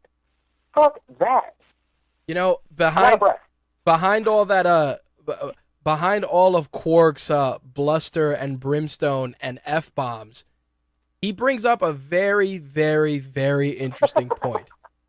And you know, I'll be honest, and I'll say this: the reason why the Authority to me is just it's just sickening is because when you tune into Raw at 8 o'clock, every fucking week, and Triple H's big nose mug is out there every week to get the ball rolling, it just wears thin. And the reason I say this is because when you look at the ratings, as soon as the authority's on screen, people change the channel. These are the facts. In the words of Tyson Kidd, facts. You know, so looking at that, the authorities they've had their run. And what I'm saying is, why can't the authority loses, Vince comes in and he goes, I need a non-McMahon to run Raw. And why don't they just why don't they just let Paul Heyman run Raw? Because that would be too good. And Brock Lesnar would be his insurance policy. Every time somebody picks on the GM, Brock Lesnar just comes out and kills him dead the next week. Instant feuds. No. Here's the thing. The booking you just gave makes some of the sense. greatest booking I've heard today. As a matter of fact, I'm crying. You would also have to pay Brock Lesnar to show up. No, not even that. Not even that. Let me, Quark, before you give your point, here's what I was going to say. You go Monday night. Vince comes out. He goes, well, you guys lost. And it's like, you're out of here. Triple H back to WWE headquarters. No more active matchmaking capabilities on Raw. Stephanie, you too. We need an impartial person that's not a McMahon to run Raw. Heyman comes out. Mr. McMahon, thank you for the opportunity. Bloody fucking blah. Heyman runs Raw. Then Reigns comes back. Paul Heyman starts jobbing him out. Blah, blah, blah. Brock Lesnar still champion. Roman Reigns wins the Rumble. And he says, I'm challenging Lesnar for the belt. So at that point, Heyman can in turn make Reigns' life a living hell, which in turn will make Reigns more likable because that motherfucker got boring as shit before he got injured. Damn. And on top of that, it would allow Brock Lesnar you'd allow an opponent to be built up over time. Because Paul Heyman would be running the show, he would make the rules, and it's like, hey, Roman, you're facing John Cena at the pay-per-view. Oh, you guys are friends? I don't give a shit. That's what you're doing. And you can kind of start teasing that dissension, start creating that new star. The problem is that WWE has become so dependent on the authority setting the standard and John Cena knocking the ball out of the park that they refuse to invest energy into anybody else. It's like they wrote Sheamus off on Monday, and it was like a supersized ginger. It's like you take one ginger, and for $1.99, you get an even bigger ginger to take his place. Should. Come on, dude. Motherfucker wants to be Venom. Yeah, but exactly. Like that's what we got. I'll be honest. That's really good booking, but you missed one important thing. Where does John Cena's number one contender? John Cena's the number one contender. That doesn't mean shit because he could fight Brock Lesnar at TLC next month. He could fight Lesnar at the Rumble, lose, Roman Reigns wins, and we're back on track, ladies and gentlemen. You know what I mean? The end game. But once again, go ahead. Once again, where does CM Punk play into this? You know where CM Punk plays into this? By being on the Talking Dead and watching AJ do strip teases for him in his house. That's where CM Punk is. I'm glad you bring this up because I had a discussion with a guy at work and he goes, man, CM Punk, I saw him on the Talking Dead and that motherfucker looked happy as hell. And I said, I'd be happy too if I was writing for Marvel, seeing the Divas champion naked and not getting the shit kicked out of me every week by motherfuckers who secretly hate me. I'd be happy too. Shit, I don't even want him to come back. Dude, on The Walking Dead, he looked like he was the happiest human being I've ever seen. It was amazing. I'm like, holy shit, he's smiling. Like, he's genuinely happy. Holy shit. Like, you don't see that. I don't know why he's smiling. He had to watch an episode of The fucking Walking Dead. I'm sorry. Yeah, dude, but guess what? This is a guy who gets to wake up, write for Marvel, and pretty much just chill and collect money based on his name. CM Punk could appear at a Chicago Cubs game selling hot dogs, and he'd sell more hot dogs than any vendor in the arena because it's CM fucking Punk. Again, no WWE, no other money. He's chilling right now. CM Punk dog. That's it. Get your CM Punk dogs. $17. Dude, come on, think about it. And I'll put this in your court first, Quark.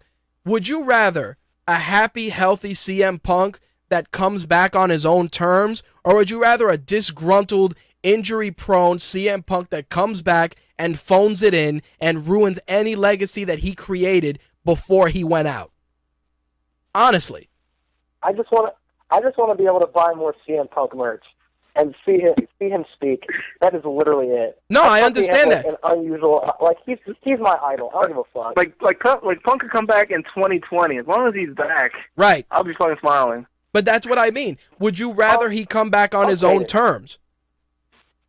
Dude, as long, I just want him back one day. I don't give a shit if it is the main event of WrestleMania 40, man. To me, he is the man, and he's done it all. And you know what? God bless him.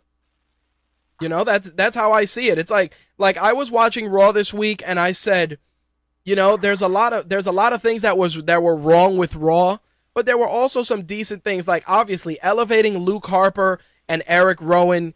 I'll be honest, the Eric Rowan Team Cena thing was the most randomest shit ever. Because it's like, all right, crazy bald guy in a sheet mask automatically just wants to work with John Cena. And then I said to myself, imagine if that entire thing is a swerve and him and fucking Rowan and Harper just beat the shit out of Team Cena when the match starts. And Cesaro joins in as the final member. For real this time. Or Randy Orton's music hits and he comes out and he joins Team Cena like he was supposed to. You have to listen to Barry to see how we feel about the Randy Orton exclusively on My Take Radio. There you go. But you know, I was bummed that Dolph Ziggler lost the IC title because I always feel that Dolph Ziggler, it's a cliched phrase, but that motherfucker's always the bridesmaid and never the bride. Always is. It's like, oh, Dolph Ziggler, yeah, he has great matches. Yeah, he's a bumping machine. Yeah, the fans love him. But yeah, you're too garbage to hold a major title. You're too Mr. Glass. I know who I paid to see lose. Shoot. Oh, no, that's just what Dolph Ziggler says. That's his fucking motto. I feel bad for him because it's like, yo, if I were Dolph Ziggler, I'd be eternally pissed off. Because if management doesn't believe in you because they feel you're injury prone, then they're fucking stupid because you employed the Great Khali for how many fucking years? Too many. The Great Khali is Stretch Armstrong with an accent. That's what that motherfucker is. Stretch him out, tie him up, twist him up, and send him out.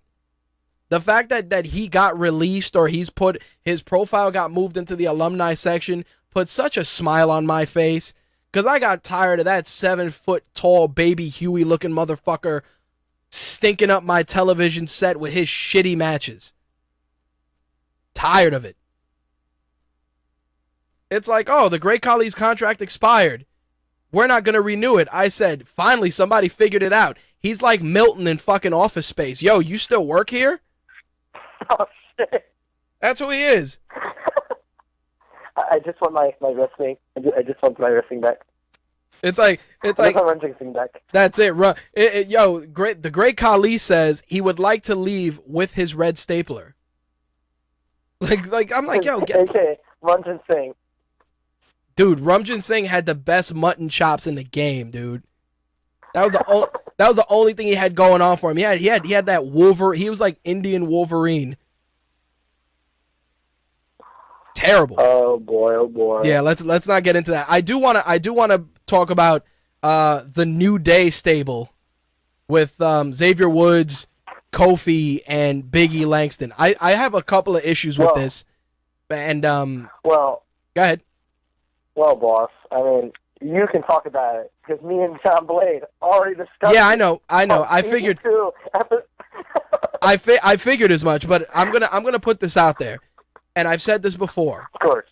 Whose fault is it that all three guys have to be, Kirk Franklin gospel singing, shucking and jiving douchebags? Who said that was a good idea? And the reason I say this is because I understand, Biggie Langston does a serviceable Jesse Jackson impersonation. I get that. And I understand that Xavier Woods can do his best Ernest the Cat Miller impersonation. And I understand that Kofi Kingston is pretty much the equivalent of one of the Muppets that just stands there and takes up space. But let's be realistic. There's no necessity to do some gospel shit with three guys who without that would still be popular. All three of them. You mean to tell me Big E Langston couldn't have been a member of Team Cena with Ryback? Seriously. Oh, I look at it this way. Big E Langston kind of had that gimmick already, months ago, the whole passer voice. Yeah, he had it, and it sucked then. Sucked then. Oh, look at me. I want to tell you, the Holy Spirit says that my gimmick sucks. Yeah, praise Jesus. My gimmick is shit. Come on. Stop it. You know what? Let's have John Blade take over. John, how do you feel? John is dead. The Holy John doesn't. I guess he's out of the call. Sad face. Did he? Did he drop out of the call? Let's take a look at that, ladies and gents. Did he? John Blade. Hello? There you go. Welcome back. I'm alive. Wait, I was sitting here for a few minutes. I couldn't contact anyone. I was afraid. Your boy Biggie Langston. Your boy Biggie Langston. He's jacked Jesse Jackson. They should just change his name to Jack Jesse Jackson. Triple J. I mean, the New Day. I don't have a problem with the New Day thing. It's just like they could have gone plenty of other routes, but as far as this being their gimmick, I feel it's too early to get an accurate. Like I can't really judge how the gimmick is going to go based off the vignettes. Yeah, because go ahead. They have potential with this. Just where they go with it, I have no clue. Like I don't know if they'll throw in another random member who they're going to feud with, if they're going to just randomly assault guys in the name of the Lord. I have no clue. Oh, man, Biggie Langston, I had to beat the Jesus out of you because I felt that you have insulted the Holy Spirit with your atrocious wrestling. Praise the Lord. Let's wrestle. 1, 2, 3. Hand out the collection plate after the match. They had a collection plate and just pass it on the audience would be the greatest thing ever. It would be fantastic. They got to dump a huge bucket of holy water on Kane when they backstage for no reason. They need to be managed by Devon. Reverend Devon. You got to bring back Reverend Devon to manage them. And Deacon Batista. Oh, Deacon Batista holding the money lunchbox around his neck like a douchebag. You know that Vince McMahon, he calls Batista, hey, Dave, we were wondering if you wanted to come back. Motherfucker, do you realize I am Drax the motherfucking Destroyer? Do you realize my co-star is a raccoon? You want me to go there and get my ass whooped by who? Sin Cara? Click. Dave? Dave, are you there? Dave? Just fucking dial tone. Because they were like, oh, yeah, Batista's going to come back. Yeah, okay. Yeah, okay. Did you see Marvel's announcements? Yeah, Batista's not coming back. And if he does, it's like, yeah, I'm coming back, retiring, and beating Triple H, and that's that. Batista's going to get that rock money if he comes back. Well, here's the funny thing. We joked about the Hollywood Batista gimmick a while back. We had a good time with that shit. But in essence, he could do it now. Like, yo, come on, man. He was Hollywood Batista before he got the movie role. Yeah, but he went out as Hollywood Batista. Yep, but now he's legitimately Hollywood Batista. It's like, remember when he left and Triple H was like, go ahead, Dave. Go make your little movie, Dave. Good luck with that. We'll be back. Yeah, exactly. He should just come back and be like, yeah, I'm back. What's your bankroll look like, Triple H? Because guess what? I got this money, and I got a raccoon, a chick painted green, the dude from Parks and Rec, and I'm making dough. He needs to come back after the Authority loses power. It's like, man, you're looking a little light there, Trips. Yep. Just come back and be like, wow. Yep. He should just come. Yo, that would be the best. Like, Triple H and Stephanie McMahon are backstage, and Vince McMahon's just yelling at them, and he's like, yeah, you guys are going back. And the camera just pans to Batista in the corner signing an autograph. He's like, yeah, it sucks to be you guys, doesn't it? Oh, it'd be fantastic. That's like a lot of. They didn't have like Batista at like a Hollywood round table. Like you got to see, you go outside and Triple H is like him and Stephanie are homeless, begging for money, and you just see a limo pull up and the windows roll down. It's Batista with Larry the Cable Guy and Grumpy Cat, all just looking at it, shaking their head, Jesus. and it drives off. No, you know what it is? I look at Batista and I say to myself, you know how pissed off guys like John Cena and Triple H have to be? Batista's fucking not only older than them, but it's like, who the fuck would have thought that a guy that gets killed in every movie because he's a henchman and does some of the worst cable movies known to mankind would be one of the most endearing characters in a Marvel movie? Like, it's like, yo, not even Triple H and Blade was that good. We don't talk about that movie. Meanwhile, Jason Momoa could have been Drax, and he fucked up. Yep. But Jason Momoa's like, yo, but I'm going to be Aquaman, kid. I get to talk to fish. What you know about that? Khal Drogo goes from talking to horses to talking to fish. Sup? But speaking of talking to animals, come back Not and King of the Dragons, King of the Sea.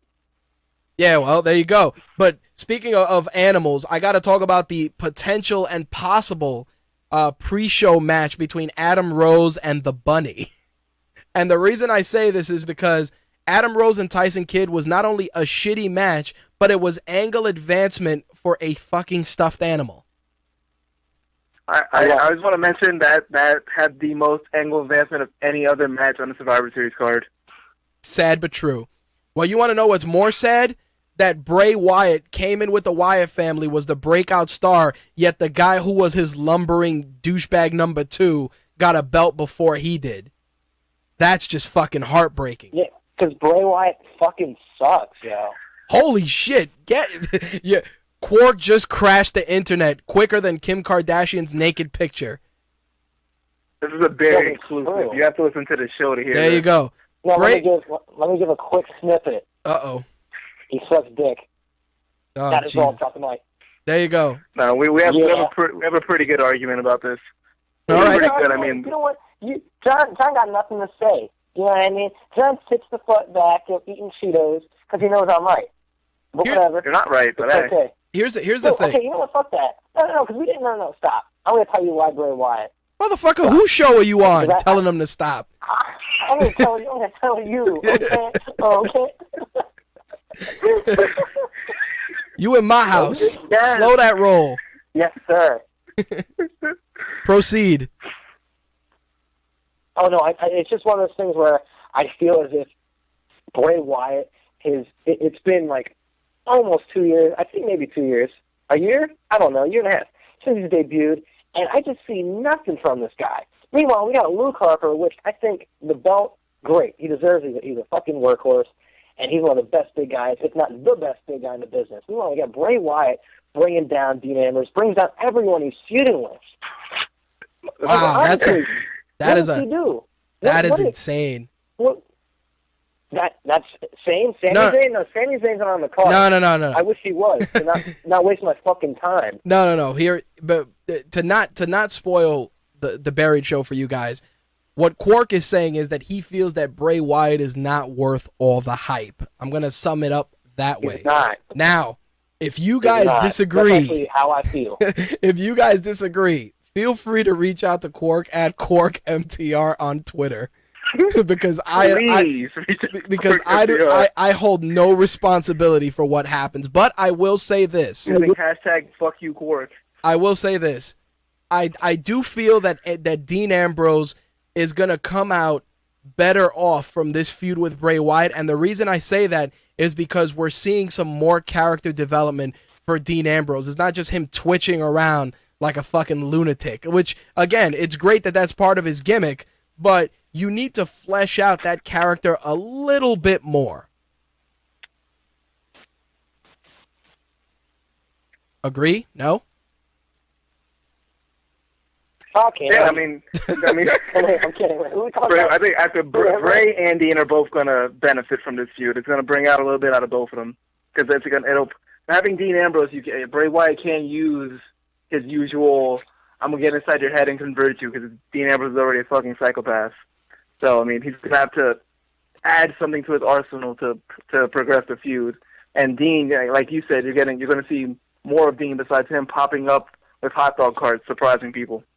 Dean Ambrose needs to Dean Ambrose needs to be like one of those homeless guys in Times Square that you walk by that's muttering to himself and you look at him the wrong way and he just punches you in the face. That needs to be Dean Ambrose. He just needs to be backstage like fucking rocking back and forth, talking to himself. Dudes walk up, yo man, you all right? Ah! He just goes crazy and beats the shit out of them. Because him just coming out there, you know, with his leotard jeans and his shitty tank top, it's like, all right, you're becoming a caricature of what they want you to be. Like Dean Ambrose when he was feuding in the beginning with Seth Rollins, like when he was stabbing the mannequin with a drill, and you know, like that's how Dean Ambrose should be, you know, but not just, you know, him being, oh look, I recorded this promo 5 minutes ago, ha ha ha, I got you. Like, come on. I thought that was genius. It was hilarious. Both of you. Yeah. What weird universe am I in where we're fucking shitting on Dean Ambrose? And I'm not shitting on Dean Ambrose. Bray. I'm not shitting on him. What I would like is that they don't rely on the obvious. You get what I'm saying? In the sense that I don't want them to just rely on the fact, oh, you know, he's crazy. You know, like you need to flesh that out. Like, because he's not. Exactly. He's like actually not crazy, which is what I hate. He's actually a fucking tactful genius. But it should be where he should have allegiances to nobody. He should be in a tag match, and if he tells the guy to tag him and the guy doesn't, he should beat that guy up and leave. You know what I mean? Like there needs to be. I don't like that. Why is that? Yeah, because to me, he's not crazy. Because nothing he's done in the past several months shows him as being lunatic, or, you know, the lunatic friends that they call him. No, he's actually a tactical fucking mastermind who everything he does is pre-planned to the point where he knows what he's doing. Hiding in boxes for Hulk Hogan's birthday party. The things with Seth Rollins during Hell in a Cell. Everything he did to Seth Rollins. John Cena, when they had their mini feud, hiding in the back of Seth Rollins' truck. Everything he did, he knew ahead of time and he planned it. This isn't something of a fucking psychopath. This is a tactical fucking genius. You know what? I think the mantra for him is highly functional sociopath. I think that's what you're going with, and I can respect that. I just feel that the creative is relying on the obvious. Like if you notice, look at Ryback. Ryback's heel push was probably the worst thing ever. The only good thing that came out of that was Ryback calling himself the big guy. And nothing puts that over the top than John Cena, like, hey, big man. No, it's not big man. It's the big guy. Because I like his belt. Yeah, the weight belt. The big guy belt's fantastic. The weight belt. The weight belt really brings it together. And again, it's the subtleties. A guy like Ryback, he doesn't need a lot. He doesn't need to do a lot of talking. He just needs to. They need to allow him to be the douchebag that he was before he became a heel, where it's like, yo, I'm the big guy. I don't give a shit. Like he should, if he spoke to the Great Khali, he should be like, yo, I'm the big guy, not you, me. You know, like that kind of shit, where it's like me, big guy, you, Khali. Exactly, me, big guy, you, dumb guy. You know, like stuff like that just works. But that's what, you know, the opening promo with him and Triple H and Stephanie McMahon, it was just like, it felt like they were trying to force him to be too intelligent. And it's like what you were saying with Dean Ambrose. It's like, yo, the guy should be the smartest guy in the room, but he should just play dumb. Like, he should just be a savage. You know what? No, I mean, I kind of don't like that they're, like, regressing back to him just being, like, a lumbering idiot. Because I liked it when, like, he was a goofball. Him and Curtis Axel were just goofs. Well, no, his version of Ryback seems to be a mix of the big guy, which is like the lumbering powerhouse, and just a fucking prankster. Well, yeah, I mean, adding that extra dynamic, I agree. You need that because that's how he is outside of the ring, and that's what people like. But I also feel that if you're putting him out there and you're trying to have him do this long 20-minute promo with Triple H and Stephanie, you're just like, that's not him. You get what I'm saying? Like, Ryback should be relegated to speaking for maybe 3 minutes. Yeah. That's it. Same thing with Roman I Reigns. concur. Roman Reigns should never be allowed to speak longer than 5 minutes. And not only that, he should only be allowed to speak in a fucking group. Because all those news updates that they did, yeah, my shoulder has mobility and I'm ready to come back and punch a guy in the face. Thanks, Roman. Real insightful stuff. Believe that. Believe that. It's like, dude, stop it. You're an Uso and you're ghetto as shit. Stop playing that role like you're that guy, because you're not. You're making me sad. You know, it's like, yo, don't do that. Like, he's like, yeah, believe that. Not even believe. There's no V when he said believe that. Believe that. It's like, yo, come on, dude. It's like if you weren't wrestling, you'd probably be sticking somebody up and purse snatching in Samoa. Stop playing. See, but I feel like they have to kind of like try, even though they're horrible at it. They got to try to get them to like speak more, because guys who like nowadays, guys who can only speak for a few minutes, they don't have as long as a successful career span as someone who's good on the mic, like Punk or Ambrose. Like, if like Ryback will be hot for maybe another year or two max, the way he's going, because like you can only be the big guy, come out and rep, and you bang out 5-minute matches and still be interesting for so long before it gets old. 5-minute matches. You fucker. No, but well, you know what's funny? Oh, I'm sorry, 3-minute matches. They sent Roman Reigns to As usual. they sent Roman Reigns to acting school during his time off. So I said That's to my just hilarious. I'm sorry. It- That's so funny. Good. it is hilarious, but you know what? That's what they fucking need to do with all of them, and that's what they should have in NXT. They should have an in the improv coach. Performance Center. Yep, they should have an improv coach. They should have an acting and an improv coach. Because guess what? When you're out there in front of a crowd of 50,000 people, you need to do more than say, believe that. You need to be engaging. You need to have a personality. You know why guys like The Rock, Stone Cold Steve Austin, hell, Mick Foley, Ric Flair, even when he's being a complete psychopath, why the crowd is in the palm of their hand? Because they have command of a room. They have legitimate command of a room, those guys. But you could see that some of those guys just don't have belief in themselves to command an arena. You could see it. So they don't believe that. They don't believe that. Believe that. Question mark? Like, exactly. Like here's a good example. Heath Slater. Heath Slater came out for that match with Rusev. You knew that motherfucker was dead as soon as he came out. But Heath Slater still had the crowd digging him. That's why people are like, yo, why does Heath Slater still have a job? And the answer to that is because he knows how to work the crowd. And you get to hate him or love him. Mortis writes, part of their pro wrestling training is doing skits on whose line is it anyway. Oh, shit. Well played. But it's true. It's like a WWE edition of that. But think about it. You look at guys like Roman Reigns, even Sheamus, for as much of a big lumbering, pale, pasty idiot that he is. He at least knows how to keep the crowd semi-entertained. I mean, don't get me wrong. Come out, hit chest, kick face, and leave. But still, the crowd digs him when he's on the mic. I think partially it's because it's the accent. Yeah, but I feel like as far as longevity goes, that they need to have more than just a catchphrase, like one catchphrase. I agree. Keep them going.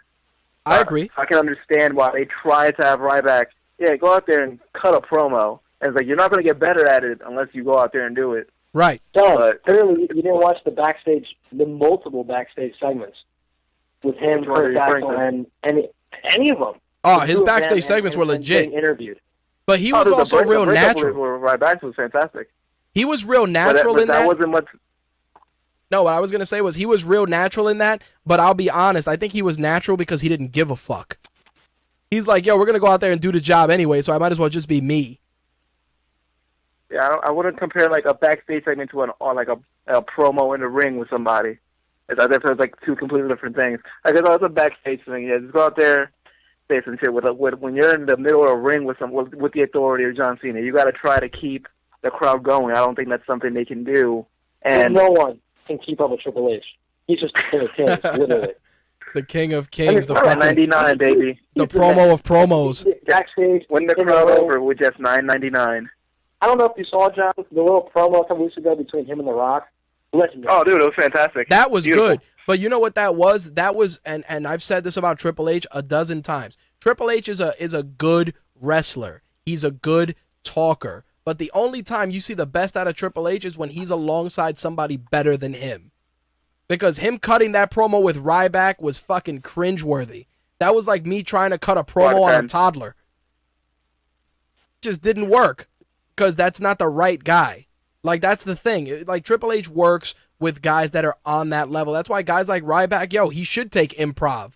Because when Ryback did that video when he was in the hospital room, that was just off the cuff. And yeah, he was probably high on fucking medication, but it was good, you know? It's like, how the hell are you entertaining when you're being medicated for surgery?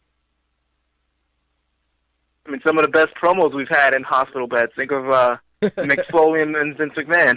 Nothing beats Vince McMahon getting hit in a bed with a bedpan by Stone Cold Steve Austin. I'm sorry, Attitude Era be damned. That scene is literally on every wrestling DVD of all time. Seriously, that and the beer bash.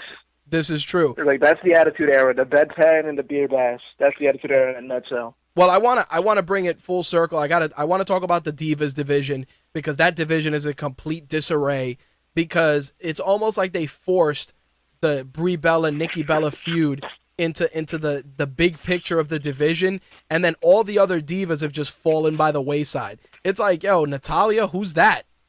Paige? Who's that? Oh yeah, she was in England. That chick. Husband? Paige is my wife, yo. Calm down. Eva Marie and her two new best friends. Oh yeah, she looks like she got Telly God. Savalas in a You mean headlock. Rosa Mendez?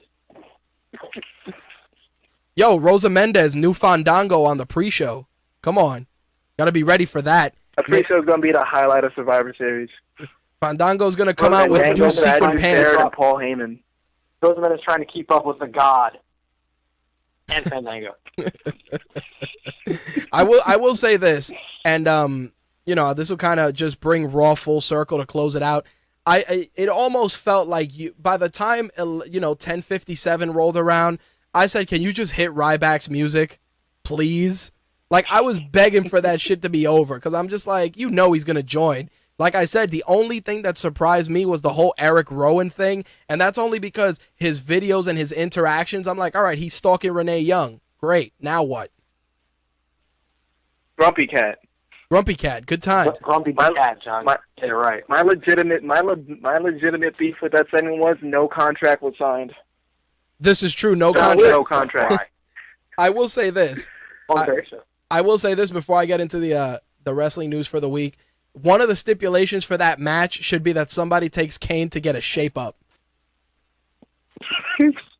Yo, that widow's peak on his head makes me so angry every week. It's like, dude, you're not wearing the wig. You're a corporate suit.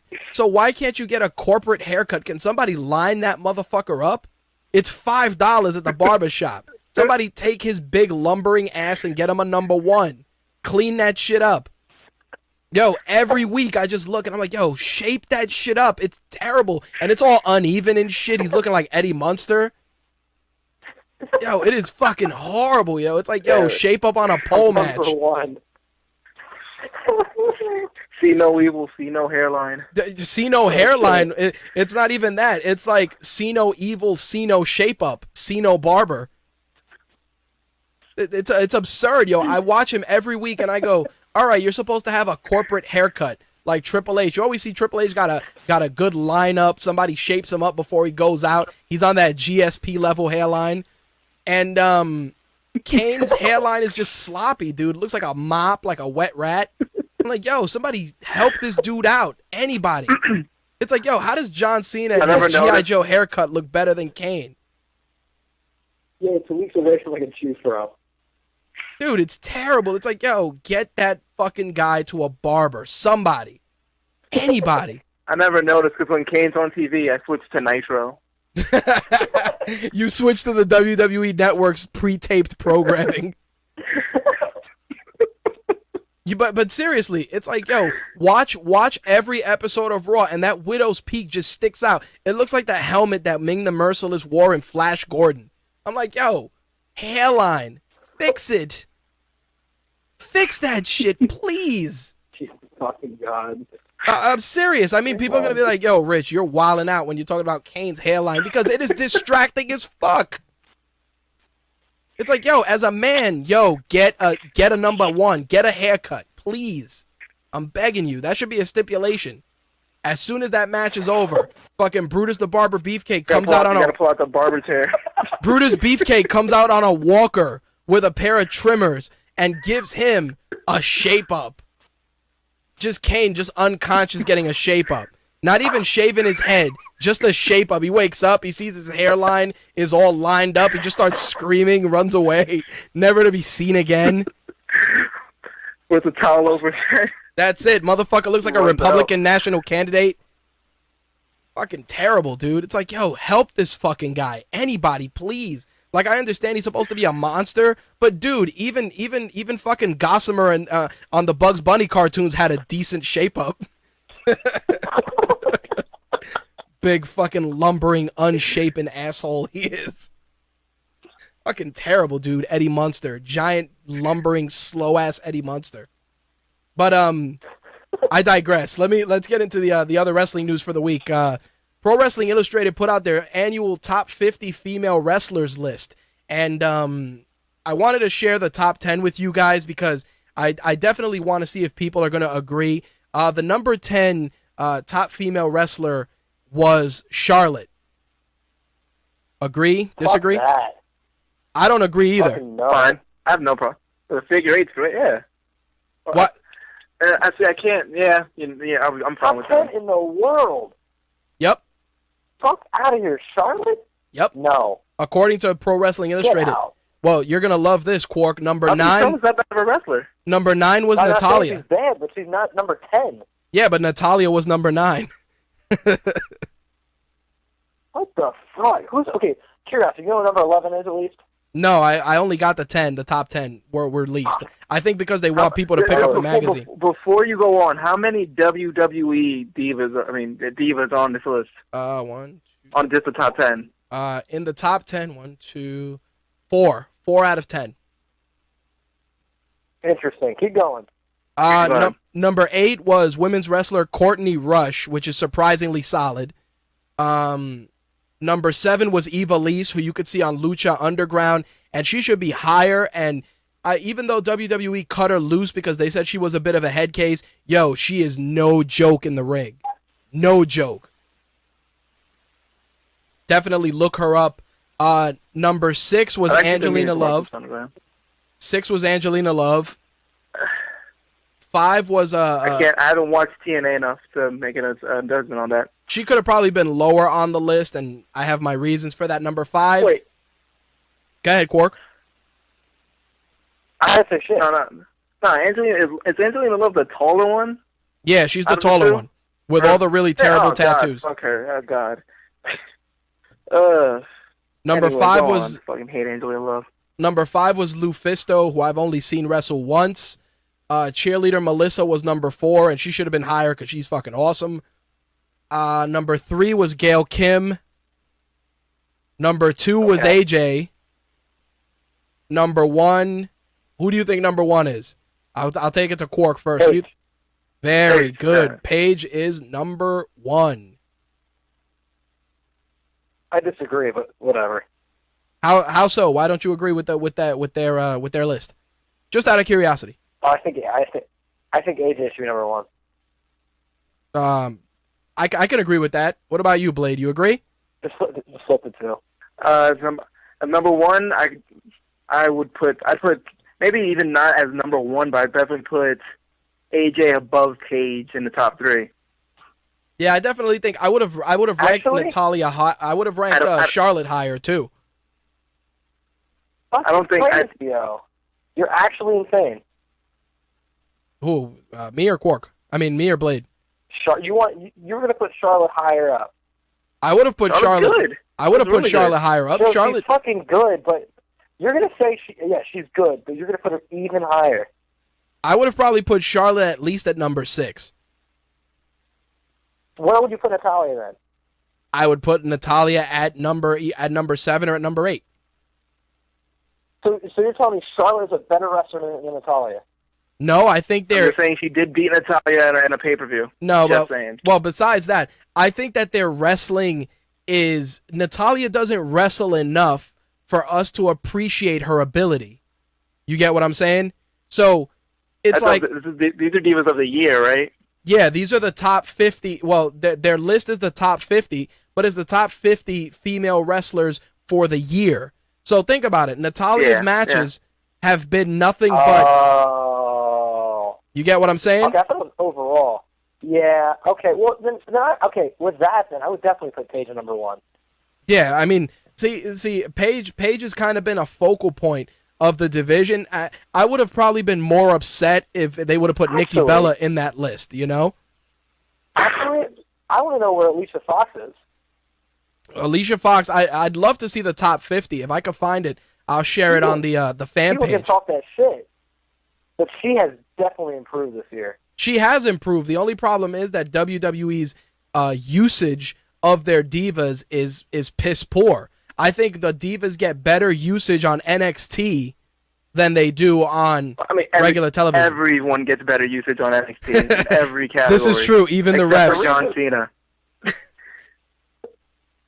My final gripe, my reason that I think Natalia should be higher and Charlotte, I guess, can stay at 10 is because when you compare the Charlotte-Natalia match versus the Charlotte and Bayley match, both were pay-per-views, you could tell Natalia was definitely carrying it. Yeah. Because the Bayley and Charlotte match just didn't hold a fucking candle. Well, I'll be honest. I'll say out of all the chicks in NXT that I feel are kind of that they have success to make it to the mainstream, I definitely feel that Charlotte's definitely up there, and so is Alexa Bliss, and definitely Bayley. Bayley is the equivalent of just that happy-go-lucky. She's like Mick Foley. You know, she comes out, kids love her, they cheer her. You know, she does the blowy shit. If they give her the entrance with the blowy guys, you know, that shit works. But I feel that if a wrestler like Bayley comes up to the main roster, she'll get lost in the shuffle immediately. Because she's not I think Charlotte's definitely the best female wrestler on NXT by far. I can agree with that. I think there's a better female wrestler on NXT at the moment. And I also think that when Charlotte comes up what was that? I can see, like, for the years, I think she should at least be top 10 because she had the awesome match with Natalia. She's ran the Divas division as a champion. Like, she fights at least every other weekend. Yep. Every other week. I agree. So, I mean, as far as a year, she's risen to the top quickly throughout the year. To put on a top 10 list, absolutely. That's why that's my defense for her being in the top 10. It's like they're biased for her being Ric Flair's daughter. No, can't be. Well, you know what the thing is? Her being Ric Flair's daughter, the funny thing is that even if she came up to the main roster without her dad, she'd be over based on that. Because everybody's like, oh, her dad's going to manage her. As soon as she comes out and you hear that remix of Ric Flair's music that she uses, people are going to get into that immediately. Like, she's over without even trying. Strictly on name. Strictly because of her dad. Yep. I agree. Ric Flair just looks at her and says, I created you. Yeah. Literally. Pretty much. But you know what the funny thing is also? And not funny, but it's like, if I were Ric Flair, it's just terrible for him. Because it's like, David Flair is a waste of talent. You know, Reed Flair died before he had the opportunity to make an impact. It's like all his energy is poured into his daughter. So she has big fucking shoes to fill, you know? All his energy and all his facial features were poured into his daughter. Yes. Oh, God. This is true. This is true, man. Sometimes I look at her and I'm like, Nate? Like, yo, why do you? It's like, yo, why do you and Charles Robinson look like brother and sister? I think Ric Flair in his prime would make a better chick than Charlotte does now. I'm gonna leave that alone. I gotta give an update for your boy B Money, Brad Maddox, whose profile was moved to the alumni. Everybody was panicking because they're like, oh my god, they fired Brad Maddox, and people are like, yo, rest easy. It's like they did fire him as a GM, so he does have to be moved to alumni. But it's like, where is Brad Maddox? In the cave. In the cave? So he got out. He actually wrestled at a house show, John, and lost. In the cave? I thought they were in a cave. I have a serious question. Go ahead. What the fuck was ever the actual purpose of Brad Maddox? Like, what was his point? He was Triple H's pet project, I heard. I heard he was Triple H's boy. Oh, was he actually? What mode? Why? Well, you know the lack of beast mode on the roster. Well, you know what it is? I look at Brad Maddox and I see a snarky, douchey heel that with the right gimmick, he probably would be more over than stupid ass Bo Dallas with the right gimmick. Brad Maddox. Your I don't boy, get it. I never got B-Money. Brad Maddox. I'll be honest. Like, I don't get B-Money, man. Like, I love Brad Maddox so much. But I never, like, was he ever even in NXT? Did he ever actually compete? What the fuck? No, he was he a do? ref. He was serving as a ref. I felt like he was supposed to be like the male version of Vicky, but he just couldn't get the heat that Vicky could. Never understood. People just hated him not for being a heel just because he sucked. I always feel that Brad Maddox was a GM for like 10 months. I always feel that Brad Maddox got locked in a locker room by JBL. Like, they'd be backstage and he'd just get shoved into a locker by JBL every week. Like, I just feel that The Undertaker took his lunch money. Like, that's what I see when I look at him, because it's like he's not a big dude, but he's not a small dude. But I just see him just being picked on by everybody like The Miz was. Render shit in his bag. Probably. Like The Miz, he said in interviews, The Miz used to get thrown out of the locker room and he'd have to get dressed in the hallway. Like, that's how much he got shit on. Like, now he has a stunt double. He does have a stunt double. That is true. Anyway, I gotta talk about something Quark mentioned, and that's TNA's brand new home on Destination America. Oh, I don't even think I have that fucking channel. Perfect time. It's 1 o'clock and time to leave. I'm going to save that segment for next week on episode 3 of The Barry Show. It's my bedtime. Good night, y'all. All right, there you go, Captain. Take it easy, man. So, yeah, TNA heads to Destination America, which is complete rubbish. I mean, I'm glad they got a deal, but it's like, yo, that's the equivalent of being banished to the Phantom Zone at this point. So, you know, we'll see what happens. They debut there in January, so we'll see what the deal is with that. They'd have better luck on a web series than being on that channel. Well, you know what's funny? I don't understand. I'd be curious to see if like Netflix would pick up a wrestling company, because I'd watch like that. Lucha Underground. Yeah, like Lucha Underground on El I've been Rey. meaning to watch. Yeah, because I've been meaning to watch. I just don't get the channel they play it on. Yeah, you gotta find it. You gotta find it on other sites and stuff. But Lucha Underground is surprisingly good. And don't get me wrong, it's filmed similar to a TV show, but the wrestling is on point. You know, like they got this Spanish soap opera actor as the heel owner, and he's pretty solid. It's like, yo, they got like a trained actor to play him, Dario Cueto. And if you see him, you're like, wow, you're a complete douchebag. But he's straight from a Channel 47 novela, dude. It's terrible. But terrible in a good way.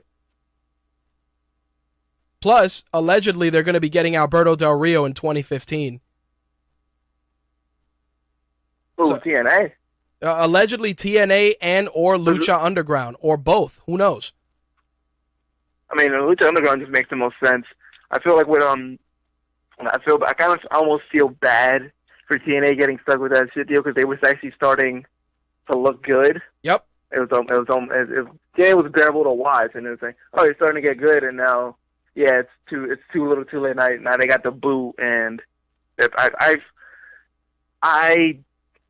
don't think the new deal is gonna pan out too well for them. Just because if I want to watch TNA, I probably can. I'd have to like dig through the entire channel guide to get a glimpse of TNA. Well, the thing that bothers me is TNA has so much great talent. They're going to probably pay Del Rio a ton of money.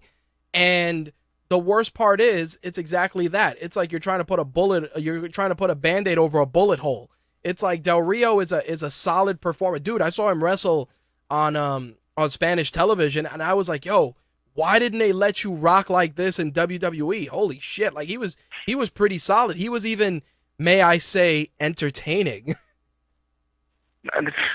Don't get ahead of yourself now. Yeah, exactly. It's like, I'm like, wow, he was all right. See, the thing is, they're going to pour a bunch of money into Del Rio. I don't think Del Rio is going to be able to save the show. Like, I can't, based off his run in WWE, I can't see Del Rio as the main guy for a show. No, not for TNA. I think TNA, the only way TNA can start getting some headway is if they get up their ratings and they focus on trying to move from Destination America within a year or two to like a more mainstream company like TNT or TBS or, you know, Spike. Well, obviously not Spike TV, but, you know, Fox Sports 1 or FX. MTV. But even FX would be good. I agree. I'd take that. FX would be good. But Destination America, fucking Destination No Watchville, that's what that shit is. Hate to say it. Destination Toilet. Destination Flusheroo. I did want to like TNA. Go ahead. No, go ahead. No, I was gonna say that when you're looking at all these promotions, you realize, and I tell people all the time, it's like, you know, there's more to wrestling than WWE. You know, you got Lucha Underground, TNA, Pro Wrestling Guerrilla, Ring of Honor. There's, you know, Chikara. There's so many great promotions out there. And, you know, I just want people to think a little bit outside of the box with that stuff. And it's like, yeah, TNA is not great, but they do have they do have some shining stars there. I only hope that they can at least invest that energy into guys that they got on their roster. You know, bringing Del Rio over and not pushing a guy like Samoa Joe is a step in the wrong direction at that point. Like, I remember I was watching TNA for like a month straight when they were having that the triple tag team like series with the Wolves, the Dudleys, and the Hardys. And I remember watching it. I was watching it for the series, but I remember thinking EC3 was like one of my favorite parts of the show because I thought he was just so entertaining. I feel like EC3 is one of those guys that should be pushed. Yeah, well, you know what's I feel funny? Like he can be the star of that company. He can, and now he's sidelined with an injury. He tore his bicep. God damn it. Exactly. So now he's on the shelf. It's just a weird time for TNA, and it's truly unfortunate. Now, you know, WWE on the flip side, like I've said before, they got countless hours of television and a roster and a deep roster, but they're just afraid to take any risks. I think Triple H takes more risks with NXT because he knows that NXT is a proving ground. But it's like, take a little bit more of a risk on Raw because that's your flagship show. And, you know, I feel like, try not to make like SmackDown. I feel like SmackDown is just like Raw rerun. Yep. I feel the whole universe besides NXT revolves around Raw, and I feel like that's one of the biggest flaws in the company. So, like you said, they got the deep roster, but you can't have them wrestle because an hour of like 30 minutes to an hour of SmackDown is replays of Raw. Yep, 100%. And it's like you have all this talent and you're not doing anything. When like the New Day, they could be, if done right, they could be like the main appeal for SmackDown. Like if you leave them just on SmackDown, and have them run SmackDown, they can have their chance to get over and get big. Yep. Plus SmackDown is taped, which allows them a little bit of leeway to edit a lot of stuff. I mean, it's going to be really interesting when they move SmackDown to Thursdays, because then you have Raw Monday, SmackDown is going to be Thursday, NXT is going to be Wednesday, and then NXT basically is going to be competing against Impact head to head on Wednesday. Oh, I think NXT wins that fight all the time, but then again, you also have to buy the network, and with the whole Destination America thing, I probably wouldn't even be able to watch TNA if I wanted to. There you go. It's definitely a crazy thing to I'd like to see in 2015 just NXT maybe get an extra hour, and not only that, but I think that Adrian Neville has outgrown NXT. I think Adrian Neville's ready for the call up. I can I'll tell you, me and Quark were discussing on the Baird show for a pay-per-view, have an NXT versus WWE pay-per-view. Like, you have Vince McMahon going against the Authority and Triple H. So I have Triple H take, like, okay, NXT is my product. I'll put it up against your roster and make a pay-per-view out of it. You know what? It doesn't have to be call-ups to just. That's a good idea. Like NXT superstars versus WWE superstars. Like, I have the idea, have every champion from each show go against each other, like the NXT champion versus the heavyweight champion if it's not Brock Lesnar, because I don't want anyone from NXT going against Lesnar. No. But, like, have the tag team champions, the Diva champion, and you can make a pretty stacked card out of it. I think that's a tremendous idea. I've actually felt that they might have pulled the trigger on that for Survivor Series, but clearly they didn't. But that would have been an awesome Survivor Series match, Team NXT versus Absolutely. Team WWE. Captain William Regal, and three of his 4 NXT superstars that he would have brought up with him. Adrian Neville, Sami Zayn, and Hideo Itami and Finn Balor against 5 of WWE's best. Hey, you can have those guys put them against like on the sort of team of, like, Cesaro, Ziggler, put a Miz in there. Like, it would have been a decent idea. I agree. That would have been a great idea. John Cena and the Authority. That would have been a great idea. That goes with what I was saying about, bringing back the TV title and allowing that title to be defended on every program. And then if a guy defends the belt on NXT and gets beaten by a NXT superstar, the NXT superstar would come up to the main roster to defend the TV title.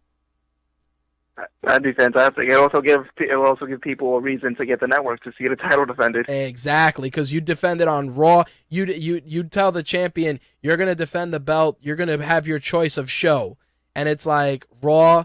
So, each week you're gonna pick which show you're gonna defend it on. Then when he goes to NXT, he'd defend it against whoever, and it's a good way to just try to get guys over. Because I'll be honest, the IC and Intercontinental Championships at this point, they're just fucking props. Yeah, because I was like you have the 2 champions in the main event match. Yep. In the Survivor Series, like up until Monday, I was thinking it's like, all right, you have the U.S. champion, the Intercontinental champion, in the main event, and then you don't have the WWE champion in at all. What's the rest of the card going to be? Exactly. And until even after Monday, I'm not completely sure what the card is. Well, it's like they just threw out random matches. Well, I'm glad you brought that up. Of it. The card right now, as of November 20th, is Nikki Bella versus AJ Lee for the Divas Championship. The Usos, Damian Mizdow, and the Miz and the Matadors, and Goldust and Stardust in a that match may steal the show. Yep, for the tag team titles. Then they're gonna do a Survivor Series style elimination match with Paige, Cameron, Summer Rae, and Layla against Emma, Alicia Fox, Natalia, and Naomi.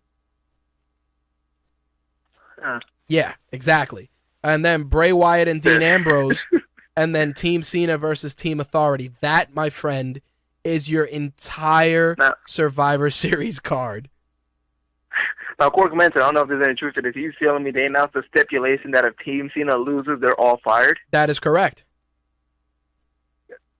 I feel like you just kind of like killed the entire main event. Like any idea of there being a surprise like victory from Team Authority just went out the window. Exact. Not only that, but if you read the SmackDown spoilers, that's also going to be solidified there as well. I don't want to spoil it for anybody, but once you see the ending of SmackDown, you're going to be like, why am I even going to watch Survivor Series on Sunday at this point? Like, just the fact that it's free, it's like, no, it's like, I'm not spending money, but you're wasting my time. There you go. But, yep, that's gonna wrap it. That's actually going to bring our wrestling segment to a close. Quark and Blade will be bringing you Buried. which will be uploaded sometime tomorrow. And in addition to that, of course, My Take Radio will be live at 11 p.m. Eastern, 8 p.m. Pacific to break down the latest and greatest gaming and entertainment news as well. As always, you can follow Quark on Twitter at QuarkMTR and John Blade at John U. Butler. Anything else you wanted to add? No, I'm good. It was great being on the show. I'll try to make this a more regular thing. I'm sure Quark will attest to it. Yeah, we enjoyed being on the show, and thanks for having us. There you go. All right, bro. Catch you around. Take it easy. See ya.